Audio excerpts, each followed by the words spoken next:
Good evening, everyone. Before we get started, we have a special announcement from our district translator, Ms. Balbuena. Thank you, President López. Buenas tardes. Habla Paula Balbuena. Si necesita servicios de interpretación al español, por favor llame al 1805-324-7680 e ingrese el código de acceso 327-740-817 más la tecla numeral. Este es un número totalmente gratis. Nuevamente, llame al número de teléfono 1805-324-7680 e ingrese el código de acceso 327-740-817 más la tecla numeral. También puede acceder a estas instrucciones en nuestro sitio web en mcs4kids.com, dirigiéndose a la parte inferior de la página en Quick Links y haciendo clic en las agendas para ir a la agenda de esta noche. Thank you. O también puedo estar ayudándoles hacia la parte de atrás. Gracias. Thank you. Thank you very much, Ms. Balbuena. And again, good evening, everyone. It's an honor from all of us to see your smiles today. It's a pleasure. It's something we haven't seen in a very long time, so we feel very excited to start this board meeting. So without further ado, I'd like to welcome everyone to the Modesto City Schools 1474th regular board meeting of March 28, 2022. This meeting is called to order. In closed session, the board unanimously rejected claims number 604, 258, and 598465. Thank you, and will everyone please stand for a moment of silence.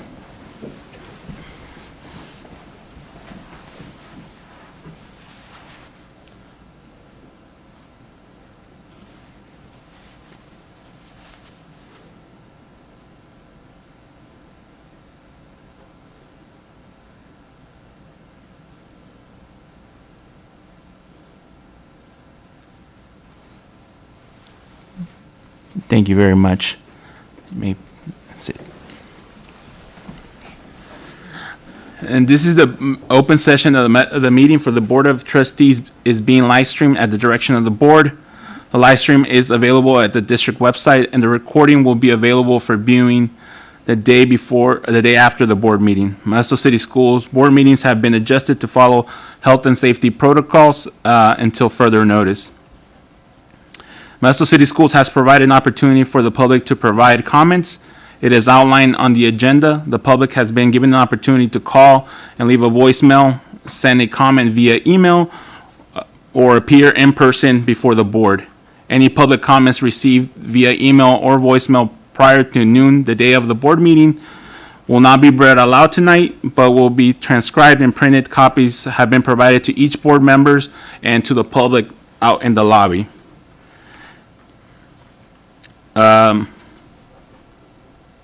The voices and emails public comments will be attached to further board meetings for approval. This practice will continue until further notice. For members of the public that are interested in commenting in the future, we welcome your comments.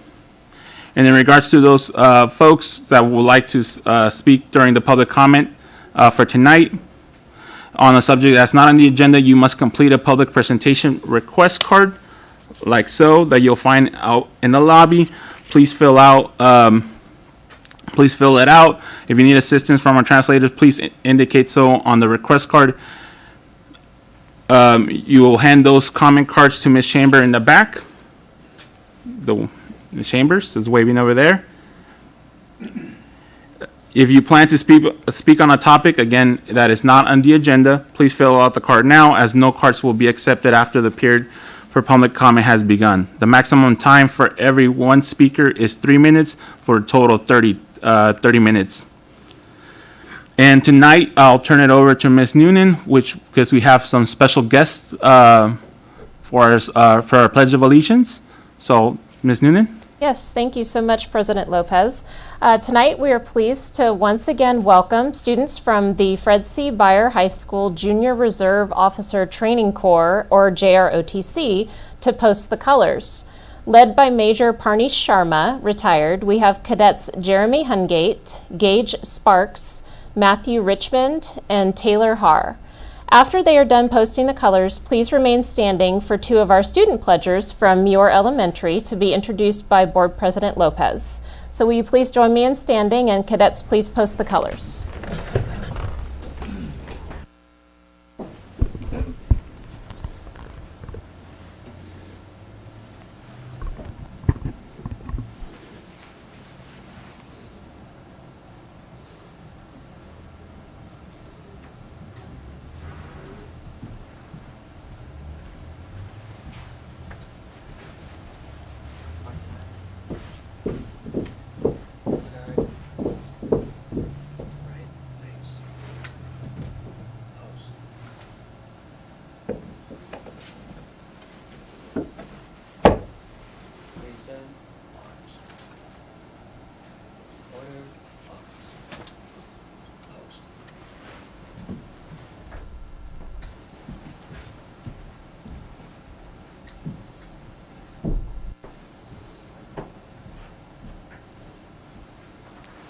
Thank you, and we'll remain standing, but I want to introduce our two pledgers for tonight.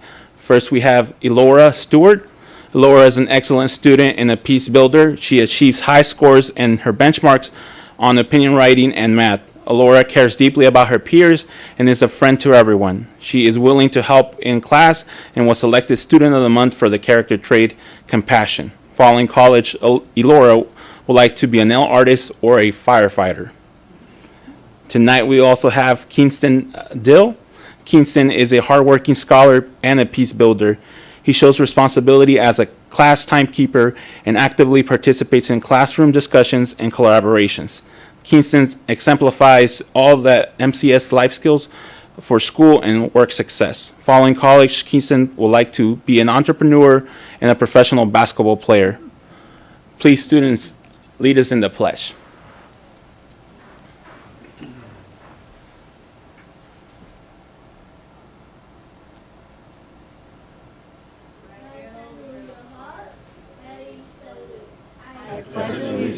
To the flag of the United States of America and to the republic for which it stands, one nation, under God, indivisible, with liberty and justice for all. Thank you.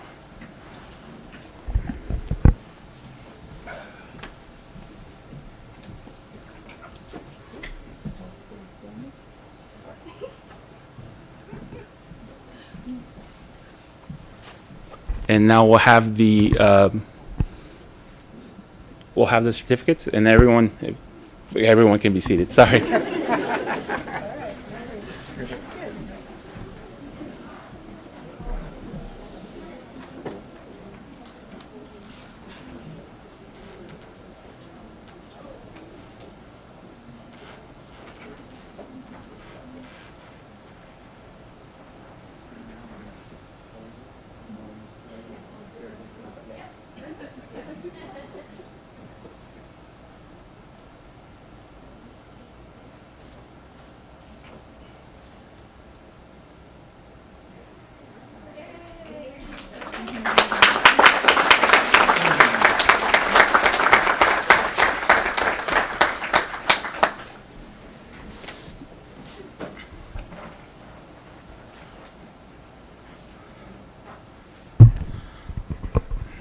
Thank you very much. And tonight, you might have noticed that our superintendent will not be joining us tonight. We hope that she feels better. We're sending her good vibes. So we won't have an announcement for her tonight, and we'll be moving on to the Board of Education member report. Does any board member would like to report out to the public? I have Trustee West, and then Trustee Irvin, and Trustee Marks. Trustee West? Thank you. I would like to recognize our student board representative again, Miss Rana Banaka. She was in the paper this week as one of the 6 Stanislaw Outstanding Young Women honored. This young lady has done so much. Keep your eye on her because she is going places. Thank you for being a part of our group. We appreciate you. Trustee Irvin?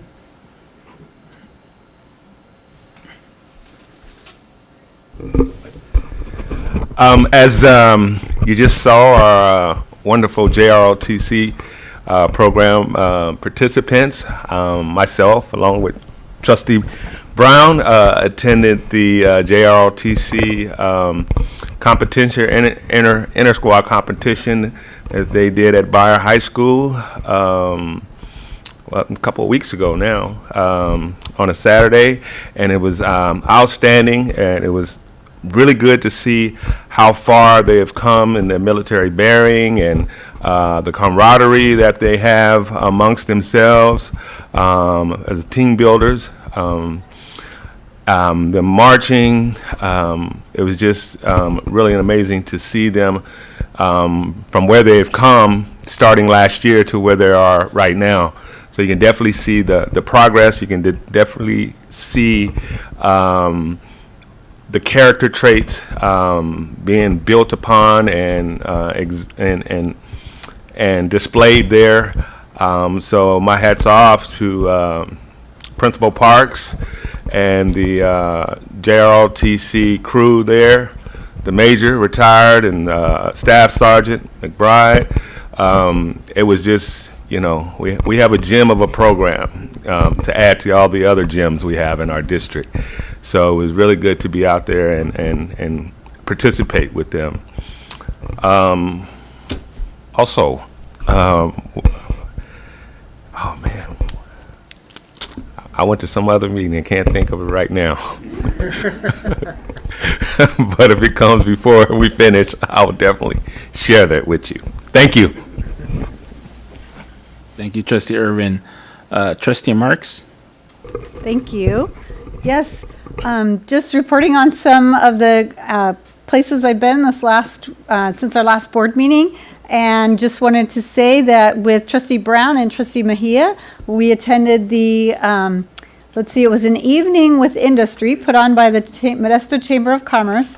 It was at MJC, and it was an incredible night. Our students got to share so many of the wonderful technology gifts and talents that they have, and I was so impressed. I think we all were totally blown away by our students, and they came from Enoch's High School, and it was all with cyber security, coding. They had art that they did with computers, 3D art, which was really impressive to see that, and all done with technology. So they talked about that night and did great presentations. And I just wanted to say also in our consent agenda tonight, we're going to be approving a new high school course outline honors mobile apps and software development. So for students that want to make some apps, it's going to be a great program for them too for the future. And I know we're in great hands. I told them that at that night. That was so special. And then I also attended the CSBA Ledge Action Day, where we used to have to go to Sacramento to meet with our legislators, but the last couple of years we could do it online, which was very convenient. And I so appreciate staff, Antoinette Chambers. She helped me so much because I got a call last minute to join the group. They had somebody cancel, and they asked me if I could attend it. And so I was able to in 10 minutes and do it in the district office. I happened to be down there for something else. And so she put together the packet for me, and we lobbied our legislators on, hold on, I meant to have this up so I could see what it was, just to remind me, because I didn't handwrite it. But we lobbied our legislators on a few items, which was to increase the base local control funding formula so that districts around us could have a higher base funding. Also, the school employer pension relief fund. So that's for the CalPERS and CalSTRS, to ask our legislators to help us out with that. And then COVID attendance relief, so to help us with that, and home to school transportation. So it was great to meet with Assemblyman Gray's office and just talk to them, and I know that they'll take our words and our passion and take it forward to the legislators that might make a difference in our state and especially locally. So that's our goal, is to make a difference locally. So it's a great day for us to lobby our legislators. That's all. Thank you, Trustee Mark. Trustee Mejia?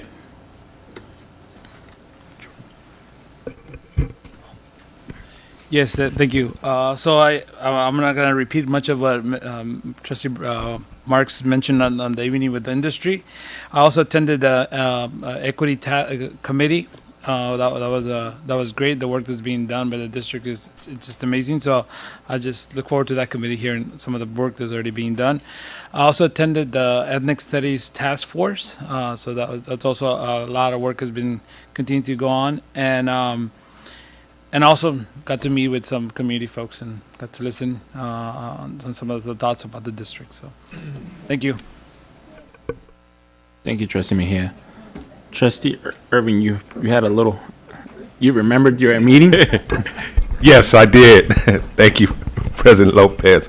I went to a very informative presentation on domestic terrorism, and received a lot of good information. The panel included Sheriff Dursky and Chief of Police Gillespie, and Supervisory FBI Agent McKinney, who they did an excellent job in giving us information to look for. And as it comes to schools, they always say students should always, if you see something, say something. But really, really good information about the what constitutes domestic terrorism and some of the warning signs to look for in the community, on campuses. So very, very informative. And that was it. Thank you. Vice President Brown?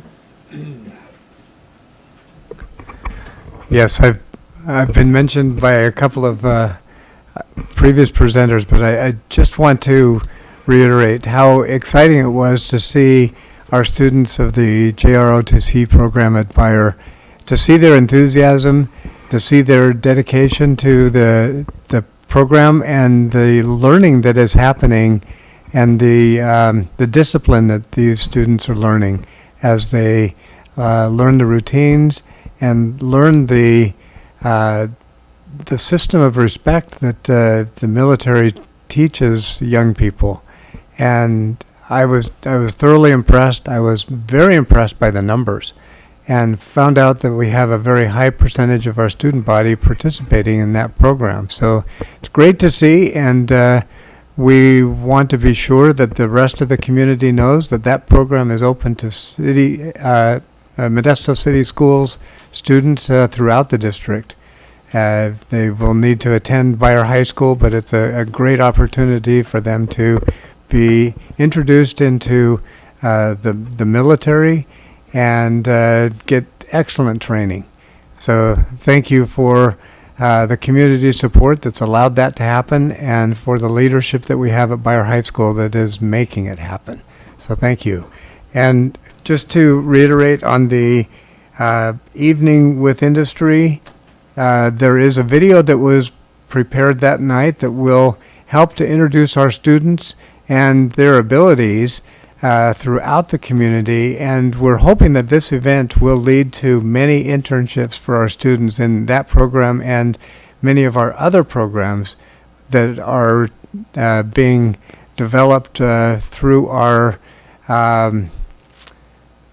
CTE programs district-wide. We've got great things that are happening, great training in industry that our students are receiving, and the message is, Modesto, pay attention, because these are great students who will create opportunities, and we need industry, we need the businesses to recognize that and help them gain employment opportunities with the idea of returning to Modesto. We need our kids to come back and help build our communities rather than have them all follow the brain drain that seems to draw them away from Modesto as they go off to college, get training, and then disperse throughout the world. Our great students are representing us very well elsewhere, but we need to find ways to bring them back home. So great things happened that evening, and I was so proud of the presentation skills that our students are learning in these elective courses. Not only are they learning great computer skills and coding and the technical skills, but their verbal presentation and their presence was exceptional, and they made a mark. I'm sure that they will be creating opportunities for themselves and many other students. So thank you to our educators at Enox High School and the great things that they prepared our students to present that night. One more thing. I want to present a shout out tonight to our tech staff. We have new software. Our agenda online is completely new, and all of us board members were able to log on with Antoinette's assistance, but none of us were very good at creating the bookmarks and allowing that software to just be automatically obtained. So thanks to the support staff, we were able to get that done so that we as board members can be more connected. And somehow we need to learn those skills. Definitely, I want to echo that, because I know that the setup that most of you see here tonight is probably one of the last times you'll see this setup. Next time we're in the boardroom, you'll see a lot of more technology, so that everything's a lot more user friendly for not only us but for the public. So we're excited, and it's all thanks to the hard work that our tech support team has done, and bringing us to the 21st century, even in the board. And we've been doing a lot of great work in the classroom already. So we want to have what the students have. So we're going to be seeing some great things coming up pretty soon. With that, we're moving on to our favorite part of the evening, as we get to recognize some of the great work that's being done in our district. And for that, I'm going to turn it over to Ms. Noonan again. Great, thank you so much. It's exciting to have the as President Lopez said, the favorite part of the board meeting. So I'm really excited. This is always my favorite part too. But tonight we have a little bit of a different setup on our character education recognition. We have two very special students here that we're going to recognize. This was actually, so thank you, Trustee Irvin, for suggesting that we do this. Our two students that we're recognizing tonight are very prestigious nominees to military academies. And it's you're going to hear a little bit about them from the site administrators at both of their sites. So first off, we are celebrating 12th grader Cadence Beasley Pound from Davis High School for the character trait of initiative. Cadence received a nomination by U.S. Representative Josh Harder to attend the U.S. Naval Academy. High school college counselor Christina Aguilera nominated Cadence, and Principal Michael Schroyer from Davis is here tonight to read the nomination. So Principal Schroyer.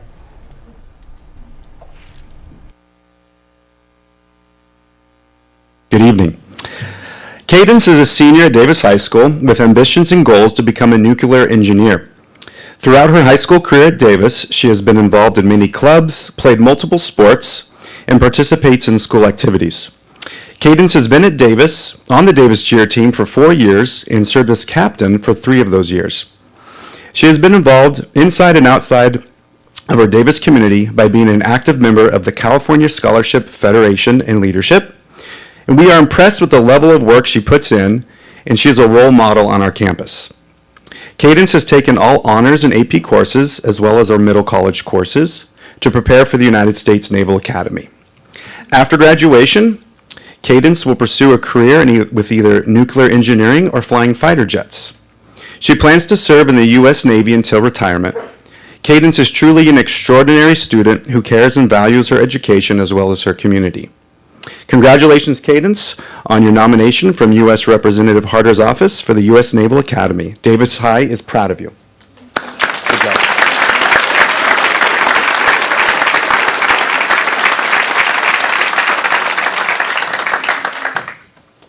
And I'd like to invite Trustee Irvin and President Lopez to come down for the photos. And if you would like to stay here, you'll also take a photo with our next student as well.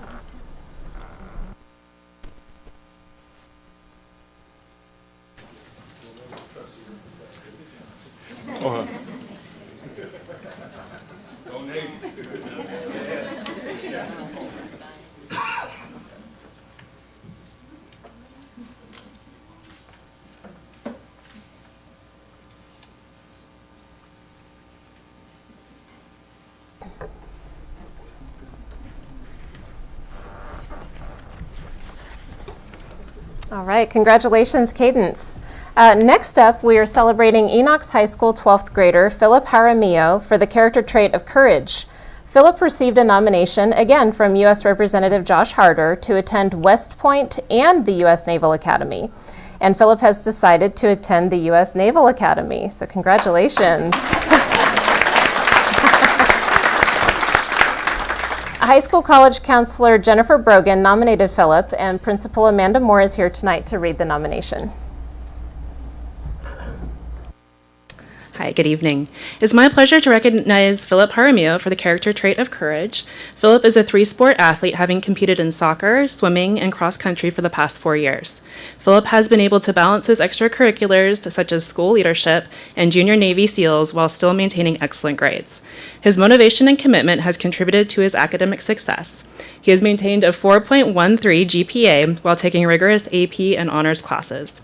Philip is not afraid of hard work and putting in the extra time to be successful in whatever he puts his mind to. And most importantly, he's a kind and caring young man. Enoch's High School is very proud of his nominations from U.S. Representative John Harder to all 3 military academies, his acceptance to all 3 military academies, and then ultimately his decision to attend the U.S. Naval Academy to serve his country. Congratulations, Philip, and well done.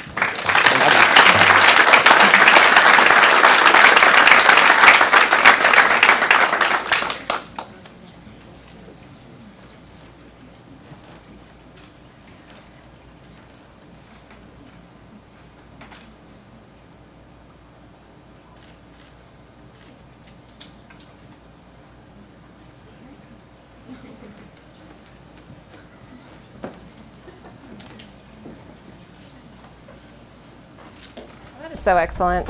Thank you all for doing that. And then tonight we actually have 2 special sections of our MCS Hero recognitions. First off, we're going to start with Rosie Gamez. Rosie is a nutrition services assistant at Tuolumne School. Rosie was actually nominated by our very own board trustee, Charlene West. A lot of these nominations, they usually come from either parents who are nominating MCS staff or other MCS staff who are recognizing their peers or their coworkers. And so it's especially special to have it come from a board trustee. So Rosie, if you'd like to come up to the podium, we're going to have, oh, are you going to come up to read it? Oh, perfect. Excellent. Yay. So I love surprises. So Trustee West is going to read her nomination, which was definitely written from the heart. So I'll turn it over to Trustee West. Interesting story how we met. I was honored to attend the groundbreaking ceremony for our new STEM program at Tuolumne School on February 3rd. If you remember, it was a very cold morning and there were a lot of people out there. They had the red carpet laid out, and I was impressed with how many students and adults were in attendance. But one group of students immediately caught my eye. They were clustered around a woman who was obviously excited to be there. And I learned later that that staff member's name is Rosie Gamez.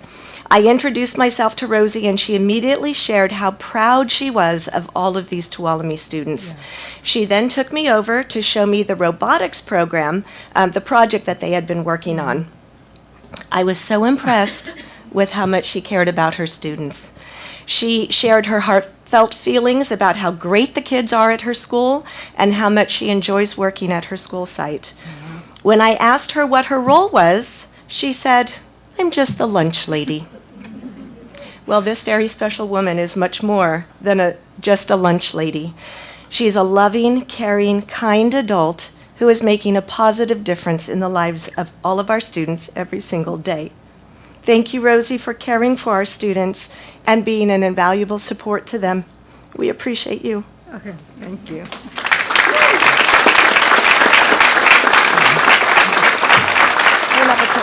Okay.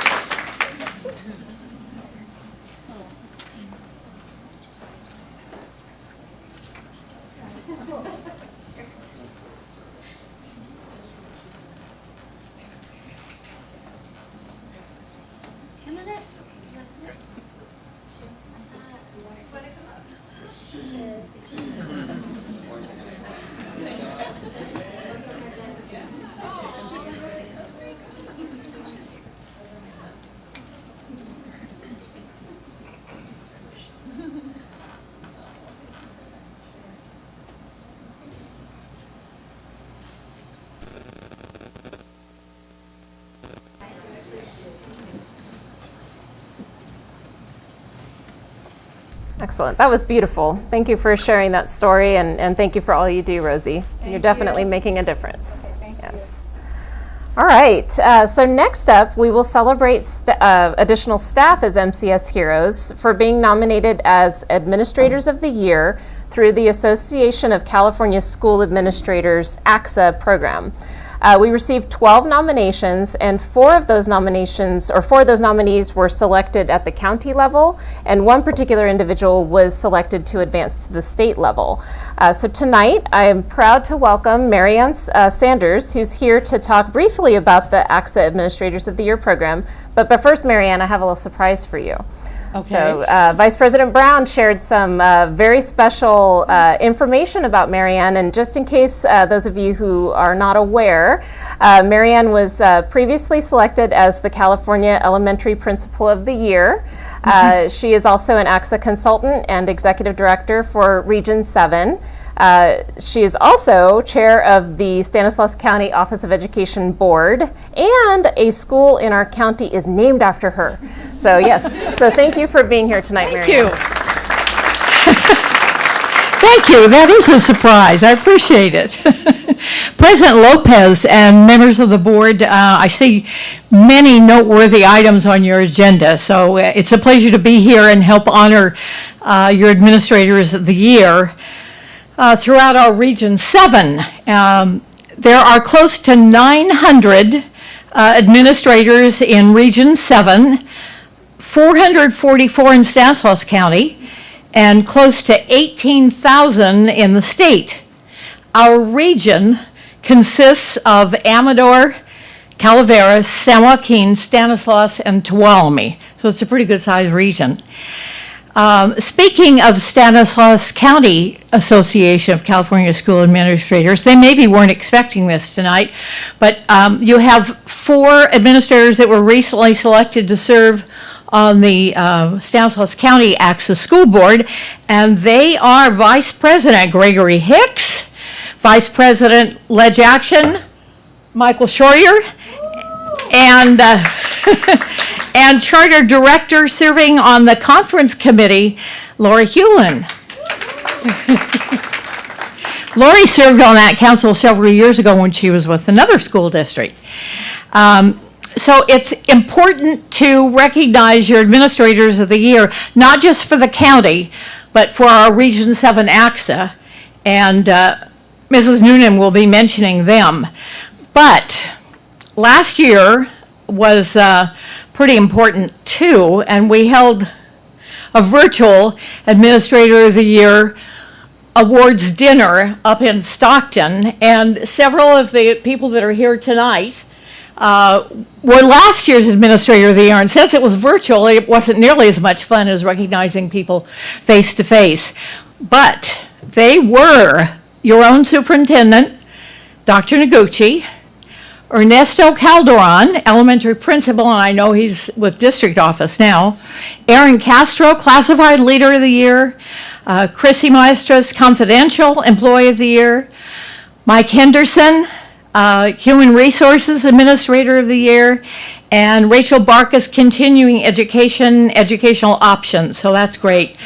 So that you can know more about the people that have been selected as administrators of the year this year, I gave you a packet that has a copy of our newest newsletter that lists all of the administrators throughout the region, and it also has some very well-written letters of recommendation for the administrators that were chosen. There is a spring conference at Tahoe the first weekend of May, and many board members attend that Region 7 Spring Conference. So you are invited to attend as well. Go and meet with other administrators and attend all the sessions.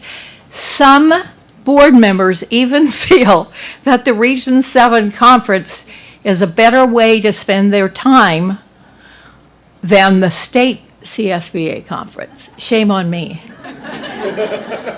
So Mrs. Nunes, thank you. I know you're going to recognize those folks that are here tonight. So such a pleasure to be with all of you, and Mr. Brown, thank you. Excellent.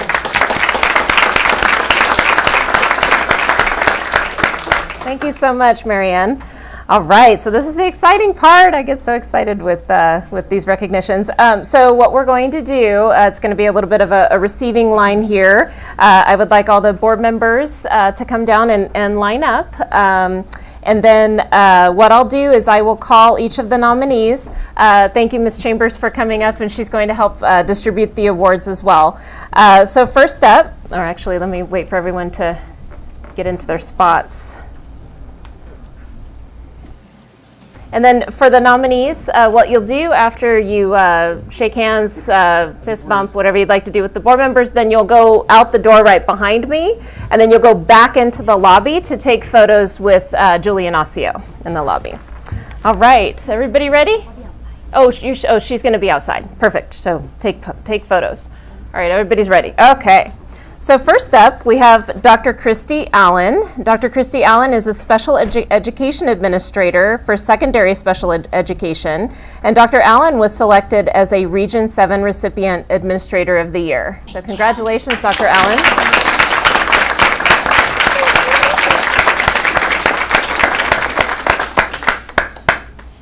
All right.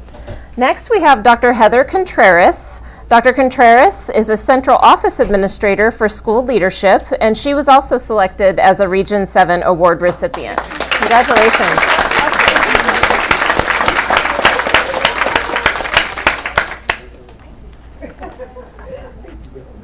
Our next nominee, unfortunately, she wasn't able to attend in person, but Sarah Cox was selected as Continuation Education Options Administrator. She is the principal for Elliott Alternative Education Center. So let's go ahead and give her a round of applause in case she's watching. All right, next up, we have Danielle Hinkle. Danielle is Student Services Administrator for Student Support Services.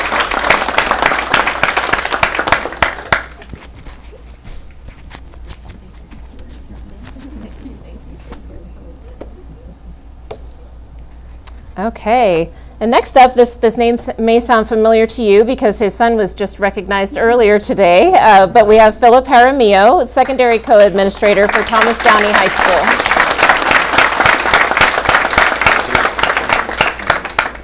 I think you guys have to get a bigger awards shelf for your house. All right, next up, we have one of the most enthusiastic individuals that I know, Sue McCann, elementary principal for Shackelford Elementary School.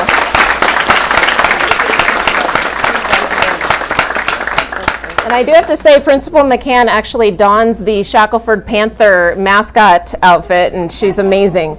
Yes. All right. Next up, we have another very enthusiastic principal, Samora Malor, elementary co-administrator for Burbank Elementary School.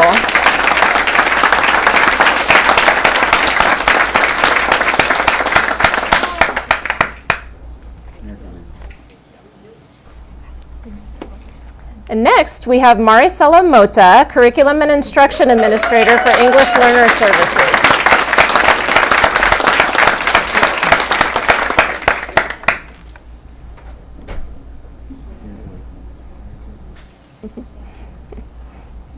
Next, we have, and I do have to say this individual is very enthusiastic because he always makes those around him smile. Ryan Reynolds, Technology Administrator for Assessment and Evaluation.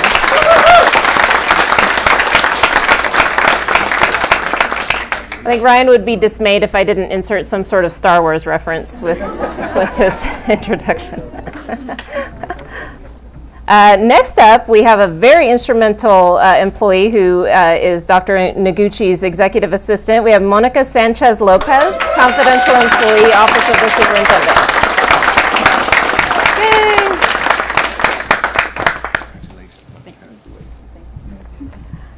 And next up, we have another Region 7 award recipient, Michael Schroyer, secondary principal for Davis High School.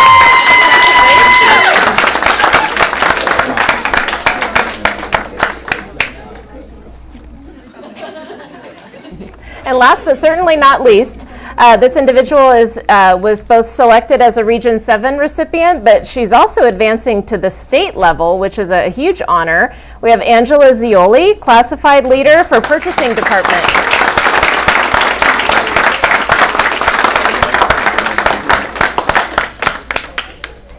All right, thank you so much, everyone. That concludes tonight's recognitions, and congratulations, everyone.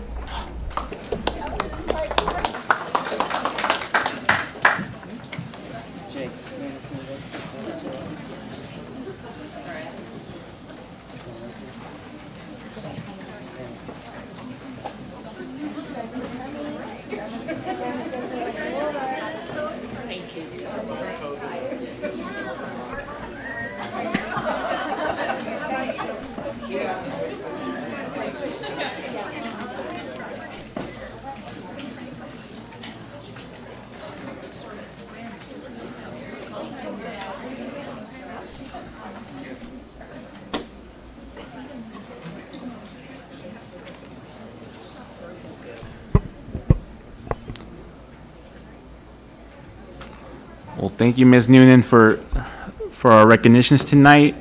We'll be moving on to the approval of the consent agenda. Is there any comments regarding consent agenda from our public? Seeing none, do I hear a motion to approve the consent agenda? I move approval. Motion by trustee Marks, seconded by trustee Mejia. All those in favor, raise your hand and say aye. Aye. Aye. Any opposed? Passes unanimously. We'll be moving on to approval of order and discussion. Do I hear a motion to approve the order of discussion for tonight's items? Motion by trustee Mejia, seconded by trustee Maestas. All those in favor say aye. Aye. Aye. Any opposed? Hearing none, motion passes. This takes us to the period for public presentation. Thank you for attending tonight's meeting and showing your interest in our schools. I have a total of one card. Is that correct, Ms. Chambers? Yes, that's correct. Thank you very much. So I'll ask Mr. George Martinez to come to the podium to address the board. And I'll say that he has some items for us to look at, so I'll pass those around. Can you hear me okay? Before we start the clock, I just want to say it's an honor to, I've been here this past couple of meetings, to see the awards and the honors and to see the youth, our future. It's just such an honor, and I'm proud of all of them. I mean, it's just the Modesto City Schools and all the schools around are doing a great job just raising our future, and I am really proud of all of them and the awards and the recognitions. Thank you very much. So now that being said, oh, Lord, help me. Okay, I wrote this again.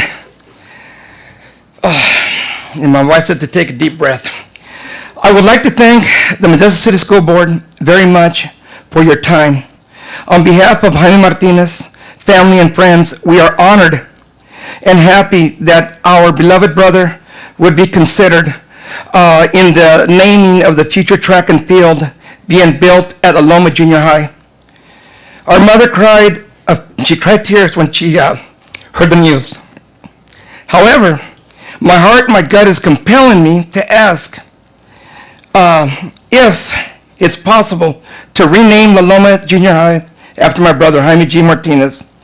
I don't want to live the rest of my life wondering what if I had pushed harder or did explore everything, exhaust everything, in everything possible. So I'm asking the board, can we put this up for a vote for a name change? So please, can I bring it up, or can someone bring it up for consideration?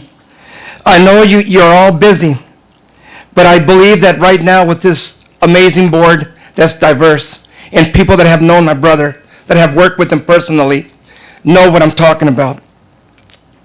I've read numerous articles that have petitioned school districts in renaming schools or removing certain people because of their ideology, and people that have gone way back to the Civil War times, and why they're removing them from statutes and school naming. And also to the NFL, the Major League Baseball.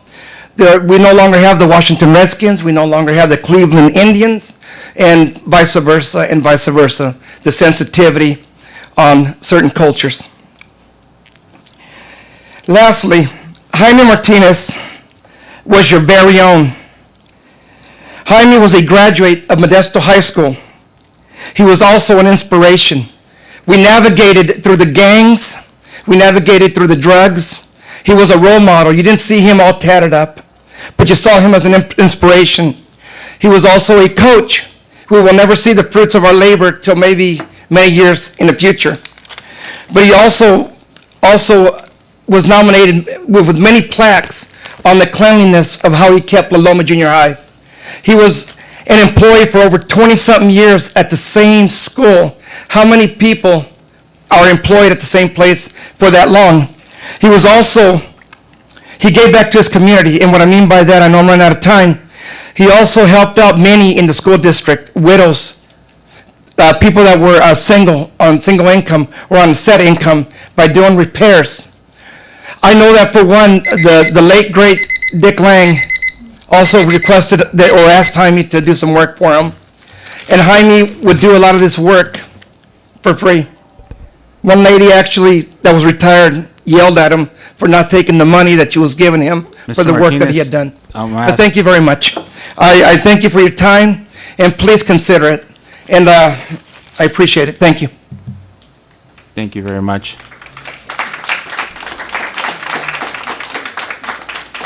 And again, even though we cannot engage in discussion or take any formal actions on items that are on the agenda, we want to thank you for following our protocols, for addressing the board, and for taking the time to share your thoughts with us this evening. It really means a lot, and we hope that more members of our community do so. So we welcome it. And we will be moving on to our student representative to the board report. Ms. Benanca, you have a report for us today? Yep. Thank you, President Lopez. I don't have a lot to report today because we didn't hold an inter-high meeting due to spring break. However, I do have some student input from a previous inter-high meeting where students answered the following questions. What is affecting the lack of motivation in students, and what is affecting poor grade performance, and specifically in respect, or rather in the context of coming back from distance learning to in-person? And this is just something that students and I think faculty members have seen as like a trend.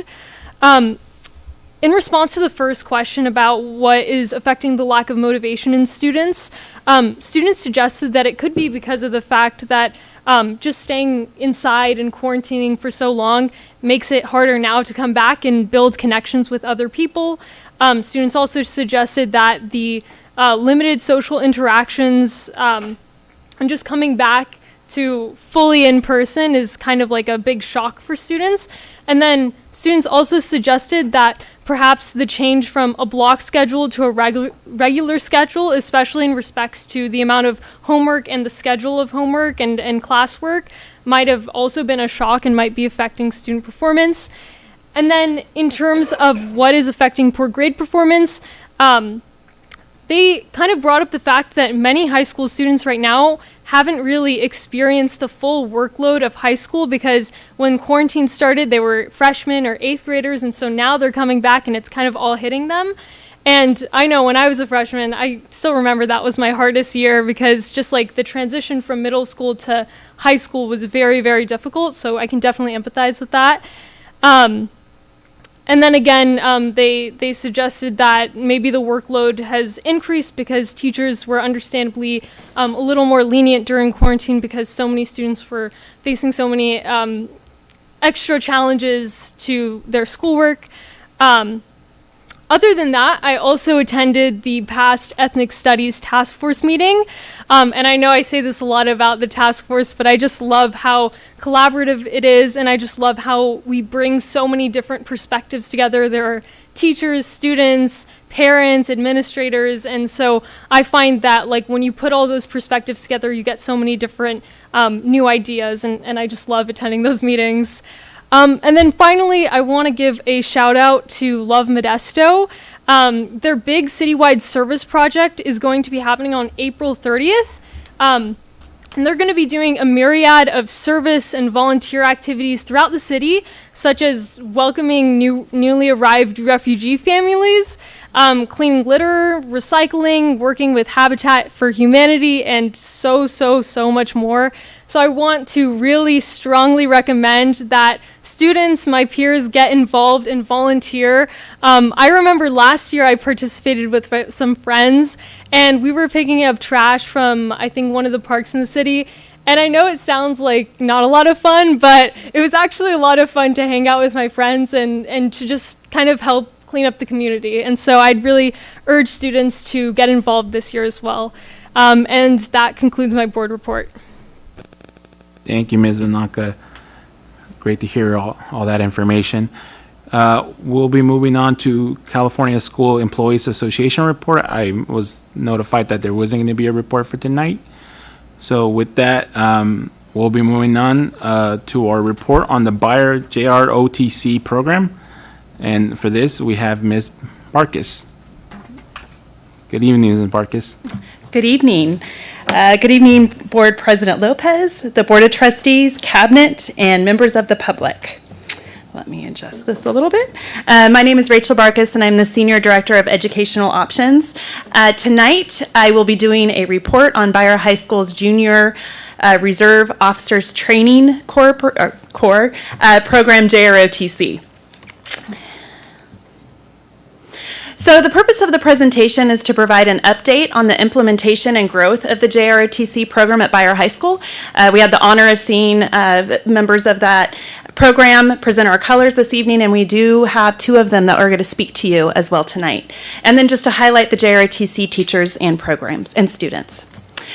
District goal alignment, District Goal 1, increase academic achievement and ensure equitable access to enable all students to attain college and career readiness. And this program increases our students being identified as prepared in the college and career indicators on the data dashboard. So what is JROTC? JROTC is a student-focused program. It teaches students the value of citizenship, leadership, service to community, personal responsibility, and self-discipline. This is a 4-year high school program. We currently are in our 3rd year of implementation, and I just want to say how proud I am of the leadership at Bayer High School and the teachers that they were able to get this off the ground and going during the time of COVID, because that was definitely a challenge. A strong update for this program is that physical education credit is there for graduation. So students that participate in the first 2 years of the program do receive their PE credit. And so that is that is really a perk for a lot of the students that are joining the program. So through the PT, they get the physical education credit as well as all of the other benefits of JROTC. They learn about civics, geography, global awareness, health and wellness, English language arts, life skills, and U.S. history. It's all incorporated within the program. Some general information is the location is Bayer High School. The enrollment in the first year, 2021, we had 45 students, and that's when we were starting off. In 21-22, we did increase the number to 105, and then we added the second teacher during that year. The instructors are retired military, so there's qualifications that are pretty stringent in who gets to teach these courses. They're retired military, and we have Major Sharma and Staff Sergeant McBride, who are both here this evening, and I'm going to turn it over to Sergeant Sharma, Major Sharma. My apologies. Thank you. Okay, so some of the things that we've noticed as we've gone along is student discipline. The drastic improvement in discipline, I can't imagine. Some of the periods that went from hard to manage to where they control themselves. The class leaders, they take charge of the leadership. For the drill competition, we literally would just sit out there and just let them march and practice on their own. That was their own teamwork that they worked to compete in the level of understanding they had.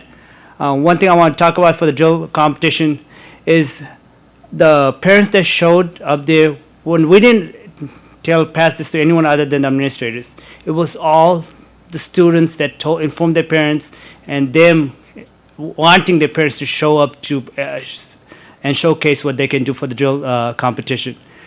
Drone certification, it is it is a pilot program that we have. It is about 40 to 45-hour course. Right now, it's offered during zero period. Actually, not zero period. We offered it as open to any student that wanted to take it. That is part of the program. We had 9 students take it, and of which 4 of them actually just completed the course. We are in the process of having them take the Part 107 exam, believe beginning of next month sometime. Community awareness so we do color guard service for various events. We have done it for the football games. We've actually done it for the Marine Corps Ball at the Veterans Center. We've done it for the Boys and Girls State Award Dinner. So our Bayer High School JRTC is already out there, and they already have our contact information. And anytime they need a color guard, they actually contact us. Volunteer opportunities, same thing. If anyone needs students to help out at various events, we had at the what was the Big Valley Little League football team. Actually, we were part of them. We helped at the concession stands. And then the other one was, the big event was VFW Crab Feed. We actually had about 30 cadets that actually showed up to help out for the event.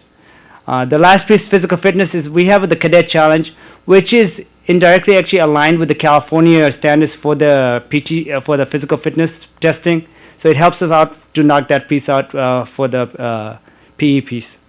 For the upcoming events that we have, we actually did try to do the cadet ball this year, but due to COVID, we actually got pretty much shut down. So we're gonna move on with that next year. For the service learning project next year, we will be actually doing a flag retirement ceremony. It will be on a Saturday, and we'll send out the invitation to everyone when it's gonna be. Another thing we're gonna start doing is at the end of the school years. Not this year, next year, we're going to actually have the leadership change within the student. We're going to identify the leadership for next year, and they will actually prior to the school ending, they will take charge, do a ceremony to highlight achievements of the students that have done in the past and the students that will take charge. Our first award ceremony is actually on 23rd of April. The Radar Challenge, Radar Challenge robotics competition, archery competition. We're hoping next year we can actually do the robotics competition, since I will have the LED 3 and integrate that part of the third-year program, so we can compete with that. South McBride will be doing the archery competition next year as well. We started up with just having them just touch the equipment this year, but next year we will have the competition. So right now what I'll do is I'll have 2 students that will just come up and just talk about their experience within the program. First I have I call him Cadet KT because I've tried to pronounce his name. I've never done it, so I still call him KT.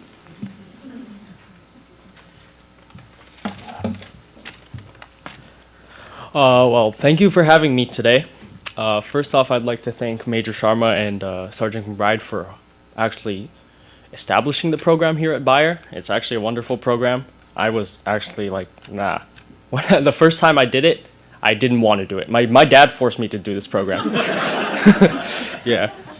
I'm glad I balloted for this class now, but before, no. Over the course of this school year, though, I've learned a lot, and I can say that with confidence, my opinion has definitely changed. In just the first year of JROTC, I've learned many things ranging from marching, stationary movements, like folding the flag, and also learning about the insignia ranks and their significance. Not only that, but the JROTC program has also taught me to be disciplined, and it also teaches you how to become a better citizen. Granted, this is only the beginning of the program, and it will take a few years to fully establish the program and spread its roots outward.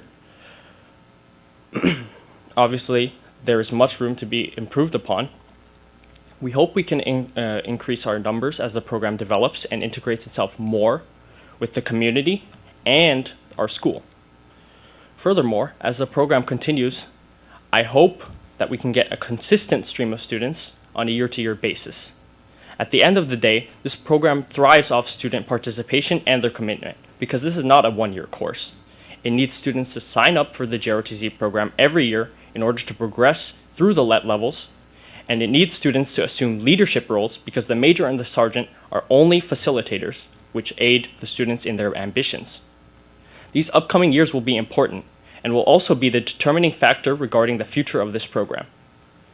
To achieve this, We are thinking of, and also will be thinking of, determining factors such as projects like that will improve or require the support and cooperation of students, staff, and the community. Through these projects, we hope to spread the roots of our program outward to ensure a solid foundation for the future of our JROTC program. Thank you for having me, and that is the end of my speech.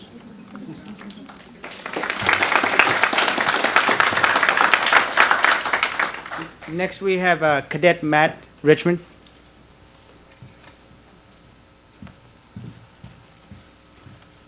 Good evening. I'm Cadet Private Richmond, and the U.S. Army JROTC program at Byer High School is very important to me.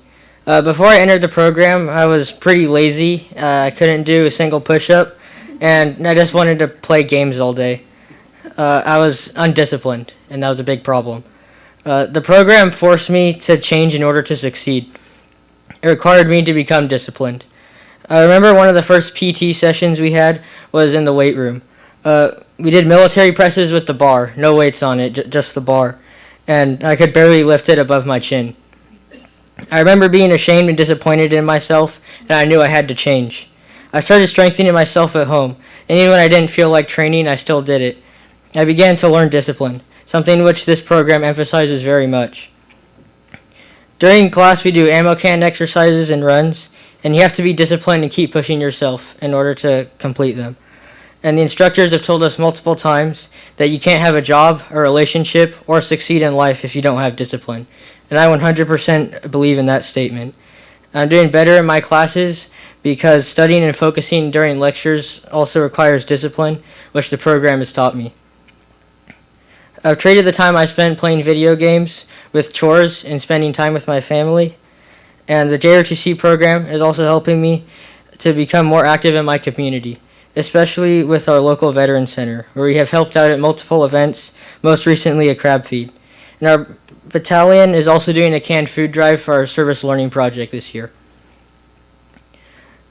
And although some of my self-improvement has been enhanced by my desire to join the military, JROTC doesn't recruit you for the military, but rather takes the values of it and uses them to help you become a better person. I'm excited to continue the program next year, where I will learn more, get stronger, and continue to better myself. Thank you.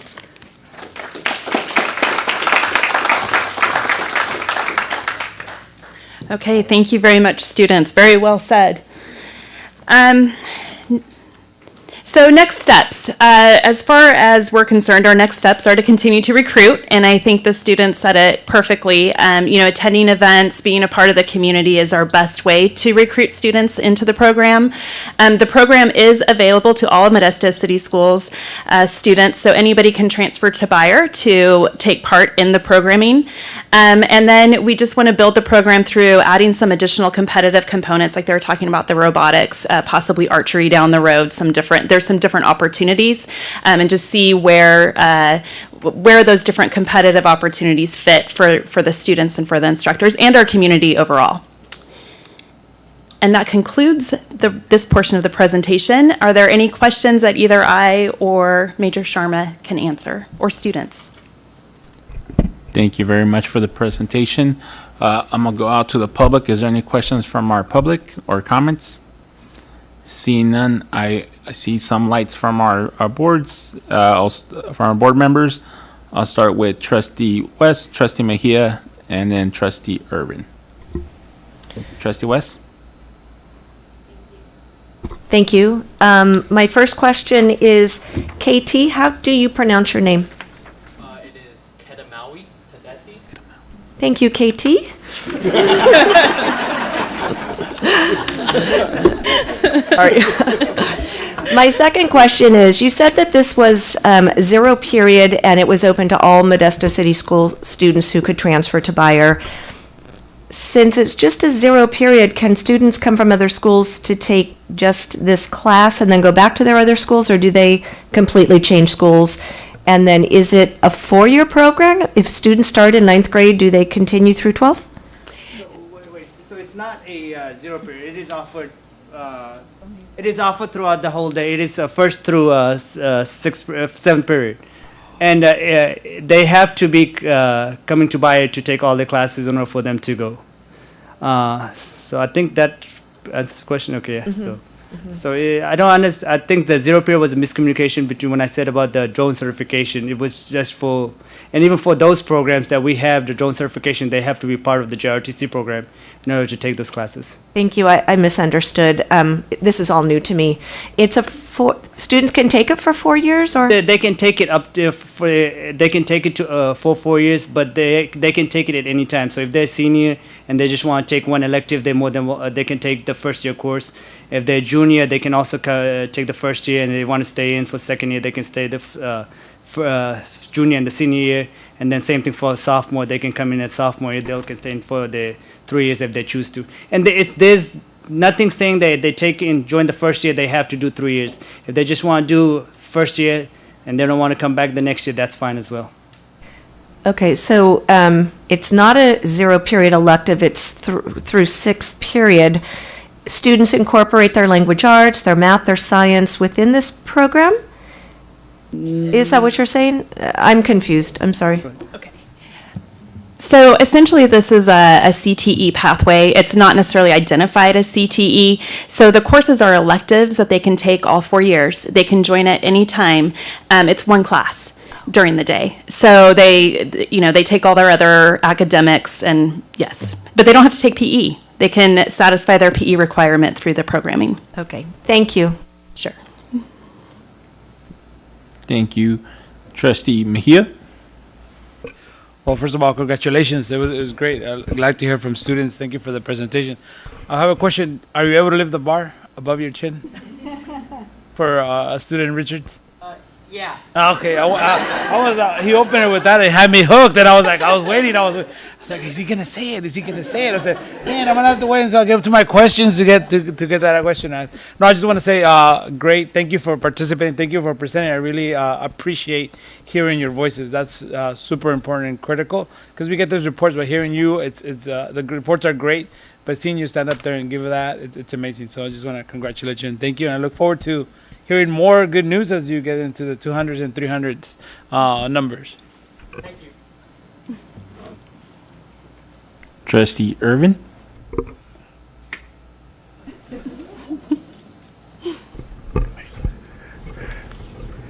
Yes, we have arrived. This 30,000 student district now has a JROTC program. And so I'm delighted to be a part of it. If you remember, when I was originally appointed to the board a few years back, they asked me in the interview, what do you want to accomplish? 2 things you want to accomplish. First thing was JROTC program. Second thing was equity within our district. And so it's just delightful to see the amazing students we have in JROTC, and they're the foundation for a new legacy within our district. And so it's very important that they continue that legacy and be a part of the legacy of MCS and JROTC. And I'm sure you guys are not opposed to taking students from other high schools either in the neighboring area, because a lot of times people want to attend the best. Not just any JROTC, they want to attend the best JROTC. And we have it at Bayer High School. So, Turlock, you're not satisfied? Come here. No. So, thank you again for all the hard work that went into bringing JROTC to our district and continue to move forward. Thank you. Thank you. Trustee Maestas? Thanks. I think Trustee Mejia wanted to know how many, you wanted a push-up contest next too, right? See how many push-ups. A long time ago, early in my teaching career, I taught at a school that had a naval junior ROTC program. And so I wonder if there's opportunities to expand in other schools across our district, in other branches of the military, other than just Army. I think it'd be interesting. I don't know if there's any difference, but I know the Master Chief that ran the NJROTC program at the school I was at. The program was phenomenal. It was a smaller school, and we still had two or three sections of that class because so many students wanted to take it. So I'm wondering, is it always just at Bayer? Or do we have plans to move forward to expand this somewhere?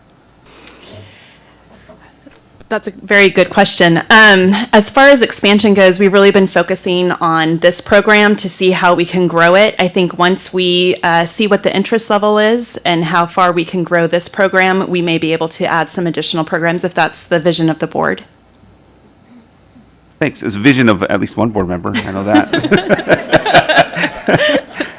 Thank you. Sure. Trustee Marks? Well, as you know, it only takes one because, John, I remember that interview and I was so impressed that you wanted to bring that. And I'm so happy that tonight we got to see our students actually come in and do the ceremony to put our flags in. And I'm sorry I'm losing the name of what they just did, but the colors, that's right, presentation of the colors. And so it was so awesome to me to see that. And as the child of a World War II vet, it was really special. But I wanted to say that I remember when the county superintendent, Tom Chignon, had started the military academy in our county, and I was so jealous because they had this phenomenal program, and I wanted to have it here in Modesto and didn't know if we'd ever be able to have that because the county had it. And sure enough, we ended up having this wonderful opportunity to have this JROTC program. And at Tuolumne, many years ago, Tuolumne Elementary School had a junior cadet program. And I remember talking to the students, and they were so proud of the fact that they wore uniforms, they marched, they were learning discipline. I just remember it was such a special program and thought, wow, these kids would be great in a cadet program someday. I know that they're too old for that now because that was too many years ago, but it was really special for me to see that. And so tonight was really, it just touched my heart. So I'm very blessed that tonight we all got to experience this together. Thank you, John. Vice President And Brown? Superintendent Noguchi that wasn't able to be here tonight for helping make it happen. Yes, thank you for this presentation, and thank you for this program, and thank you to Bayer for hosting it. And Mr. Parks, we've seen what this program can do for the presentation ability of our students. Very impressive presentations tonight, young men. And I can see what's happening in your other studies. And the ability that you have to focus and be disciplined will bless your lives for many years, not only in your high school education, but wherever your life takes you. So congratulations on your participation, and thank you to the leadership that allows it to happen. Thank you. Student Rep. Ananka? Thank you. First of all, I want to thank the students for being here and speaking about JROTC and just kind of, I feel like that really contextualized it for a lot of us who may have never experienced that or seen that in person. I really love the fact that this program is not only preparing students for a career in the military, but also, as the students articulated, just the discipline and those core skills that you learn can really be applied to any career. And I think that's really important. And more than that, I love that students can learn about, important topics like global awareness, civics, health and wellness in a program that they can enjoy and that they find passion in. And finally, I was wondering if I could ask the students, just a personal question, what has been your favorite experience in the program thus far? I would like to say it's the... I would like to say it was the crab feed, even though it was voluntary. It was actually really fun and chaotic. There were a lot of issues with the orders, and we had to get that sorted out. But yeah, overall, it was a really fun experience. I didn't expect that many people. I don't think anyone did, but it went great after the end. We raised money too, so there's that. Thank you. The best experience I had in the program was definitely the Marine Corps birthday ball. It was just cool to see like how Marines it looks like they've been like brothers their whole life. Thank you. Thank you very much. Thank you for this report. One of the things that I've always illustrated, I think it's is having this diverse opportunities for our students, having options for our students to engage into our schools, because we don't know what's gonna do it for our students, right? What's gonna be that one change factor that's gonna come into play in their lives, and inspire them to be the best that they can be, right? Whether it's JROTC, whether it's arts, whether it's sports, we need to have those options available for our students so that they can find their true calling and their true passion for their life. So thank you for the amazing work, and thank you for the report. Thank you. We'll be moving on to B5 report. I'm sorry, B4 report on parent ambassador program, and this is Ms. Noonan. Yes, thank you so much. It's nice to see everyone again, and thank you, Board President Lopez, Board Trustees, Cabinet, and members of the public who are here. It's an honor to present on our Parent Ambassador Program. This is a first-year program, and I'm also welcoming Mady Herrera. She is our Director of Parent Engagement and Outreach. We also have Janeth Gutierrez. You'll be hearing from them.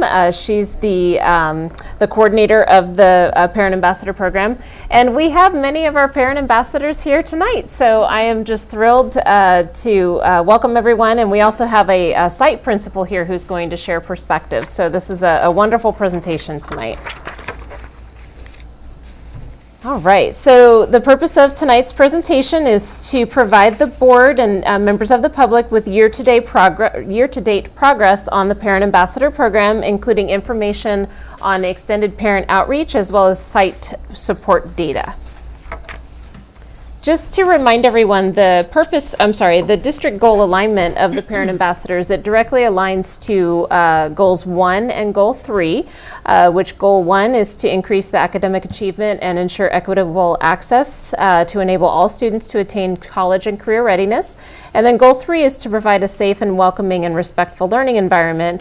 You can read the rest here, but when we launched this program, we could definitely see the correlation there between higher student achievement when parents are more involved. So that was the primary conduit for this program. So the purpose of the actual Parent Ambassador Program, I'll just read it super quick, is to provide MCS parents with a designated parent ambassador to facilitate opportunities to be connected and involved with their student's school via parent groups, school site activities, and student activities/athletics, all of which have a direct correlation to increasing student academic achievement, health, both as a child and adult, social emotional wellness, behavior and self-esteem, and attendance. And I think as you hear the presentation this evening, you will see direct evidence of that. So what I'm going to do at this point is I'm going to turn it over to Mady Herrera. Mady will give you an update on the program implementation progress, and just tell me when you're ready for me to advance the slide. Wonderful. Mady? Thank you so much. Good evening, Board President and Board of Trustees, Cabinet, and members of the public. Thank you for inviting us here this evening to give an update regarding the Parent Ambassador Program. Like Krista had indicated, my name is Mady Herrera, and I'm the Director for the Department of Parent Engagement and Outreach, also referred to as PEO. Our department is part of Modesto City Schools Communication Division with Krista Noonan. First of all, I know the superintendent is not here, but we wanted to thank our superintendent for the vision of the Parent Ambassador Program and our boss, Krista Noonan, for her guidance and support. We have been working very hard and diligently as a team to get this program off and running, and would like to report that the extension of parent outreach has already begun, which will be shared more as we move along in this presentation. Janeth Gutierrez, in her position as a Special Parent Projects Coordinator, for the Parent Ambassador Program, has done a fantastic and impressive job in moving along the many different processes needed in making this program a reality. To date, 13 parent ambassadors have joined the PEO team, and with us this evening are Delilah, and they're just going to wave and say hi so you can, their name with their face. Dominique, Joanna, Christina, Hope, Jamie Lynn, Gianna, and Rose. Our PAs that could not join us this evening are Grace Avila, Alexis Bristow, Jamie Halton, Olga Hernandez Juarez, and Jasmine Orozco. Next slide. For the success of the program, it was very important that we created a welcoming home base for parent ambassadors, as they are now part of the PEO team. Once parent ambassadors are released to us, we immediately began the processes of training, equipment distribution, and site assignments. Parent ambassadors have been assigned to 22 school sites, spanning TK through 12th grade levels, and site assignments continue to be assigned. We have ensured that personal one-on-one introductions were made to meet their point of contact, we refer to them as POCs, at their assigned sites, a very important step in ensuring the success of the program. The site feedback has been extremely positive in welcoming this much-needed support for parent engagement and outreach. We are thankful for the opportunity to create, develop, and implement this new parent program. We can already see the program is going to achieve its intended purpose, which is to expand Modesto City Schools' parent support and outreach, overall increasing parent involvement and ultimately contributing positively to student success. Next slide. I would now like to ask Janeth to share some of the great things that the Parent Ambassador Program is already achieving.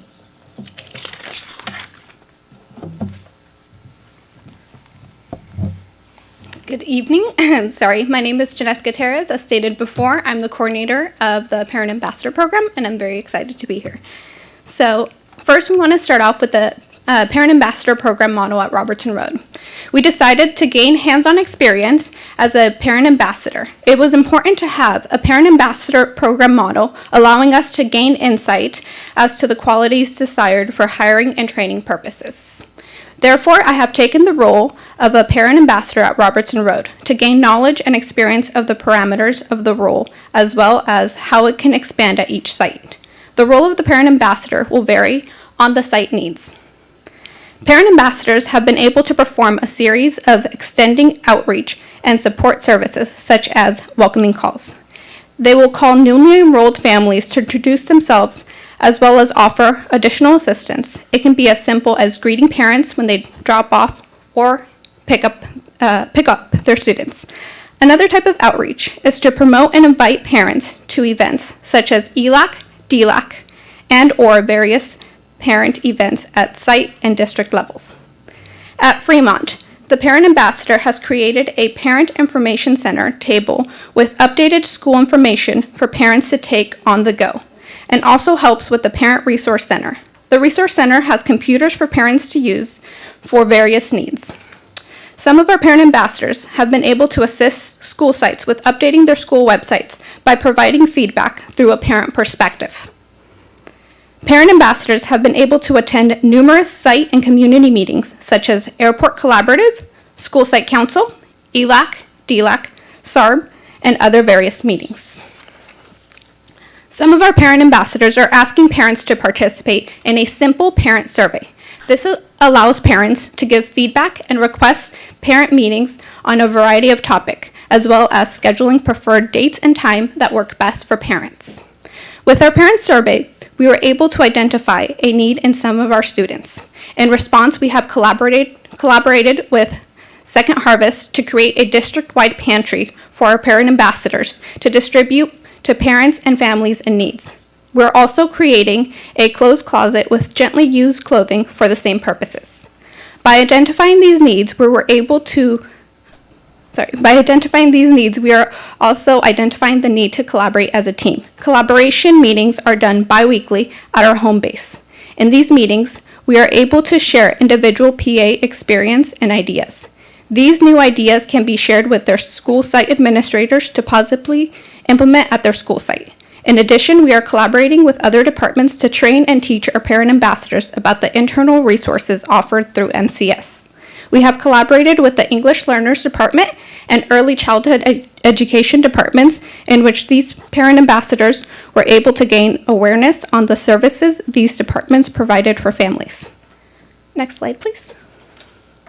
So what you're seeing right now is our parent ambassadors in a department training in our home base, which is here in Pearson. This was when our English Learners Department came out to present to them. And now you get to see our lovely Joanna. She is at Fremont.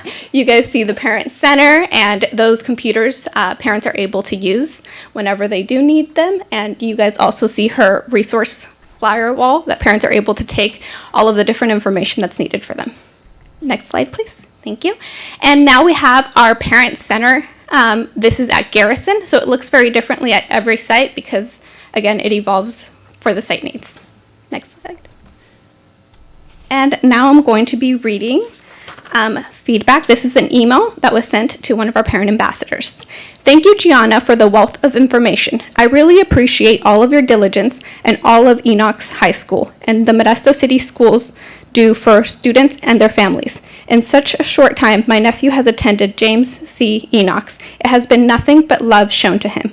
I will have a conversation with him tonight and get the process started first thing in the morning. And now you guys are seeing at Robertson Road. I went out to present for Second Cup of Coffee. We were covering social media.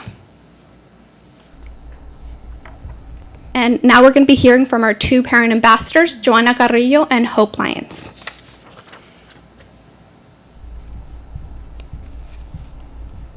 Good evening. My name is Joanna Carrillo. I am currently the parent ambassador at Bret Harte, Garrison, Fremont, and Roosevelt Junior High. Before becoming a parent ambassador, I became my son's advocate due to him being diagnosed with autism at the age of 2 years old, and this empowered me to become more involved in my child's school. My included involvement was with the Community Advisory Committee, School Site Council, and English Learner Advisory Committee. As a parent ambassador, I enjoy helping parents and connecting them to important internal and external resources. Because my current position, I feel I am able to have a positive impact on parents by inviting parents to become more involved in their child's education. To connect them to resources can support and help them, such as well-being, transportation, and job search, and other various needs. And that is why, when I saw the position of a parent ambassador, I knew I had to apply, as this was something I am truly passionate about.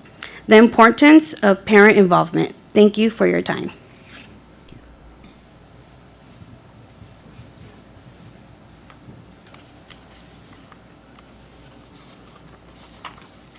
Good evening. My name is Hope Lyons. I am currently a parent ambassador at Orville Wright, Fairview, and Elliott. I became a parent ambassador because my experience in education has taught me how important it is for parents to be connected with their child's school. As a parent ambassador, I am able to assist with a number of important tasks, such as ELAC calls, welcoming calls for new parents, introducing Second Harvest to school sites, parent surveys, one-on-one meetings with parents, and also developing parent resource centers. In completing these tasks, we have seen warm welcomes turn into various referrals to meet parents' and students' basic needs, bringing awareness to the site and parent engagement and outreach so that we may provide resources that can support parents and their families in specific areas, such as transportation, well-being, and other various basic needs services. We are also able to provide feedback to sites and the PEO department about suggested topics, based on parent interests. As a parent ambassador, I have learned that when a student's basic needs are met, a student can improve their academic success. Excuse me. As an educator, this position has taught me that you never know what a child is going through, and what they are going through can affect many other areas of their lives. As a parent ambassador, I'm lucky enough to experience this program impacting families positively in a variety of ways. Thank you.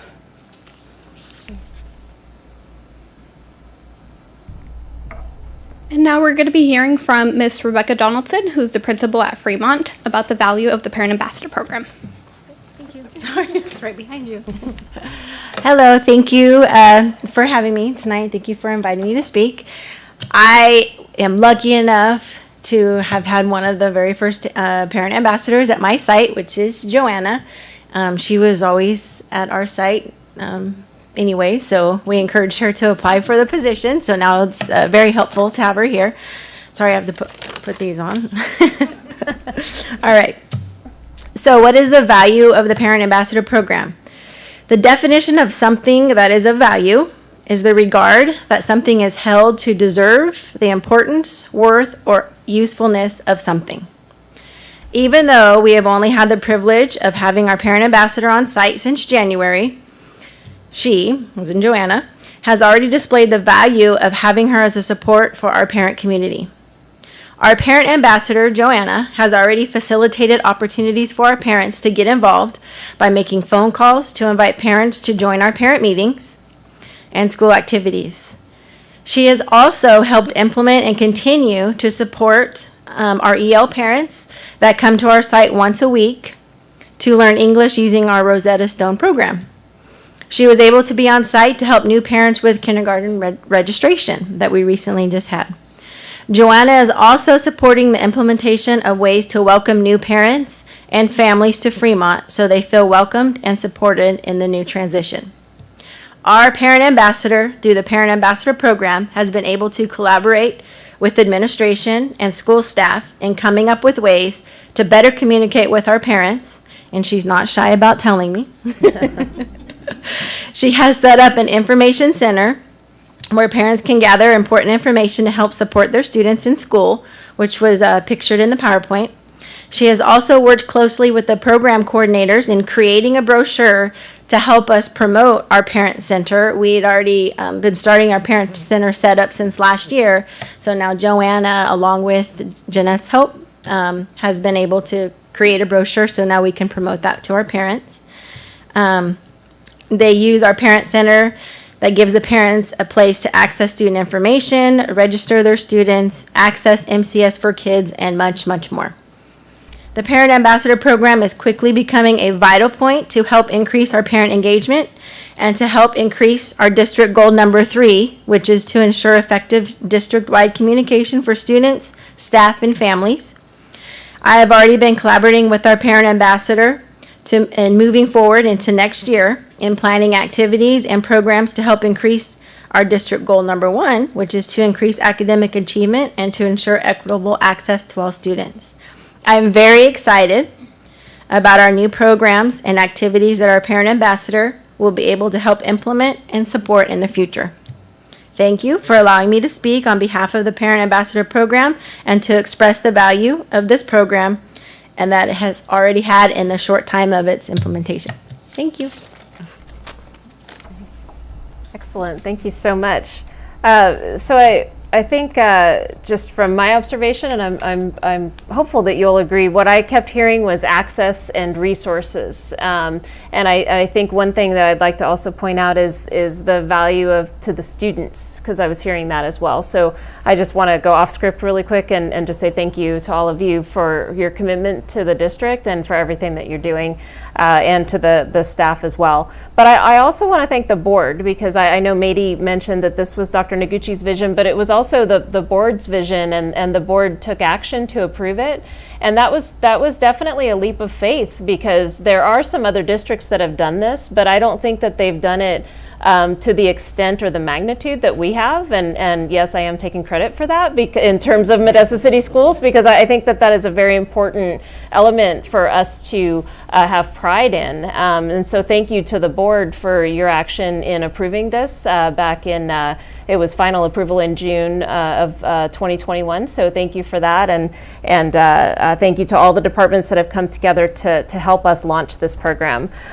So just to remind, when the board took action to approve this, the outcomes of the program are stated on this slide, obviously, to help parents feel connected, valued, and to have trust develop in the district, where parents really advocate for their children and they are actively communicating with their school sites, obviously to expand parent outreach and support, but really to help parents be knowledgeable and to feel that they do have access to resources within the district, and then also to increase marketing of Modesto City Schools as a destination district. So just to give you a snapshot, again, you know, right now we're about mid-year, I would say, on the launch of this program, just because it takes time, you know, to get a train going. A train does not go, you know, from 0 to 100 miles an hour very quickly. So it really does take some time to get that momentum. So I do want to provide you with a snapshot of the site support data and metrics where we are right now. So our baseline, again, since this was a new program, we had to be kind of creative in terms of the data that we were measuring as the baseline, because it really does come down to the importance of data and validating the program.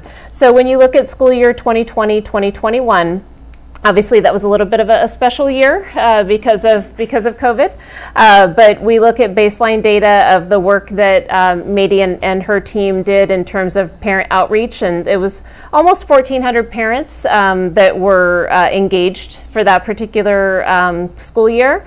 Now, when we look at our current data, this is as of mid-March, we've already exceeded that goal. Our initial goal was to increase that by 20%, and we've already hit a 53% increase in parent participation and awareness of the district and community resources. So I really think that moving forward, really this school year will become your new baseline, because this is more realistic with the program actually being launched as we move forward into future years. So next steps, again, this was to provide you with an update on the forward progress for the Parent Ambassador Program. And as we discussed previously, when we move forward with next school year's proposal, we do have some proposals to increase the amount of parent ambassadors. So there will be future presentations that will come forward from staff with funding requests for the upcoming school year. But thank you very much for the time, and I know this was a little bit of an extended presentation, but we also understand the importance of the topic, so we're happy to answer any questions that you may have. No worries. Like as you mentioned, I think it was a topic that a lot of us were very interested in, and I already see lights, and I know that I have to go out to the public. Is there anyone out in the public wishing to comment on this item? Come on up.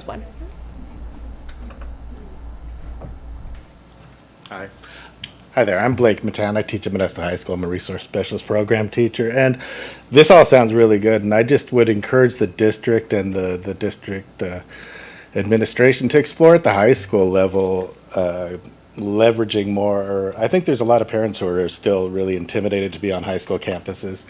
It's such a big place, and it can be intimidating, and especially, we have, IB parents or things like that who regularly would come on, but I think it would be really a good thing to explore, and especially I think we've had all these sort of missions where we're looking at reducing suspension rates and getting more equity, and I think it would really be a good opportunity to leverage the community. I think it'd be awesome to have parents on campus every lunch, and really value them, pay them, and have it and go out and really recruit some parents from the community. And from underserved populations and things like that. Because I think for a lot of the kids, I think that could be having that sort of not just sort of whatever, but mentorship and seeing a parent with a teacher, with an administrator, with all that sort of as a team. And I think a lot of times, in my role, I have a lot of parent contact because we do lots of meetings. But most of the teachers, they've got well over 200 students, and they struggle to do that. So I think, in getting sort of some more opportunities to get parents on campus is great. And this sounds like it's mostly elementary, but I think it'd be great to push that up. Anyway. Thank you, Mr. Min. Is there anyone else in the public wishing to comment? Seeing none, I'll bring it back to the board. I saw Vice President Brown's first, and then I'm gonna go right to left after that. So timing's everything. And what better time is there to introduce this program than right now? This year, when parents felt lost and the students felt lost. And what a great way to bring the love of Modesto City into the homes, as each of you as parent ambassadors really have that ability to reach out and touch individual families and lift and support them. The research shows us that one of the best supports that students can receive is an involved parent. And just remember that value. Even if the parent doesn't speak the native tongue that is taught in the classroom, if they're involved at the school and encouraging and they're supporting, it boosts that student's performance every single day. So we need to take those values back to our parents, and you are our best tools. And we're your champions. We are waving the flag and just cheering you on. Because you have the ability to reach those parents and help them feel important, help them feel welcome on our campuses, and help them feel how important they are to the performance of their kids. Reading and math is taught by the teacher, but a parent that cares and really knows how to help in the process, they're the ones that are going to help us raise our scores. And so all 13 of you that are now in place, you're our heroes. And thank you for being on the front line and really helping us reach the families. We appreciate it. Thank you. Trustee West? I agree with Vice President Brown and his words. I appreciate everything that you all are doing on our campuses. I believe a few weeks ago, I actually gave a shout out to Joanna during a board meeting. I didn't know who you were, but I pick up my kids once a week from Fremont, and I was waiting for them to come out, and I saw your table out there, and I thought, well, this looks really welcoming. What is this? And I went over and I saw your flyer, and you told a little bit about yourself, and I thought it was just such a nice, warm way to welcome people onto campus right there when you first walk into the door. So thank you all for everything you do. My one question is, do we have any special, anything special that we're going to be doing for any possible refugee families that will be coming into our area?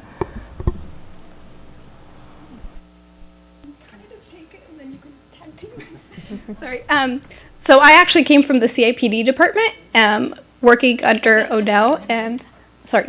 Odell and Maricela Mota, and I worked with the refugee asylum seekers and our immigrant families. For us, that was our first department training.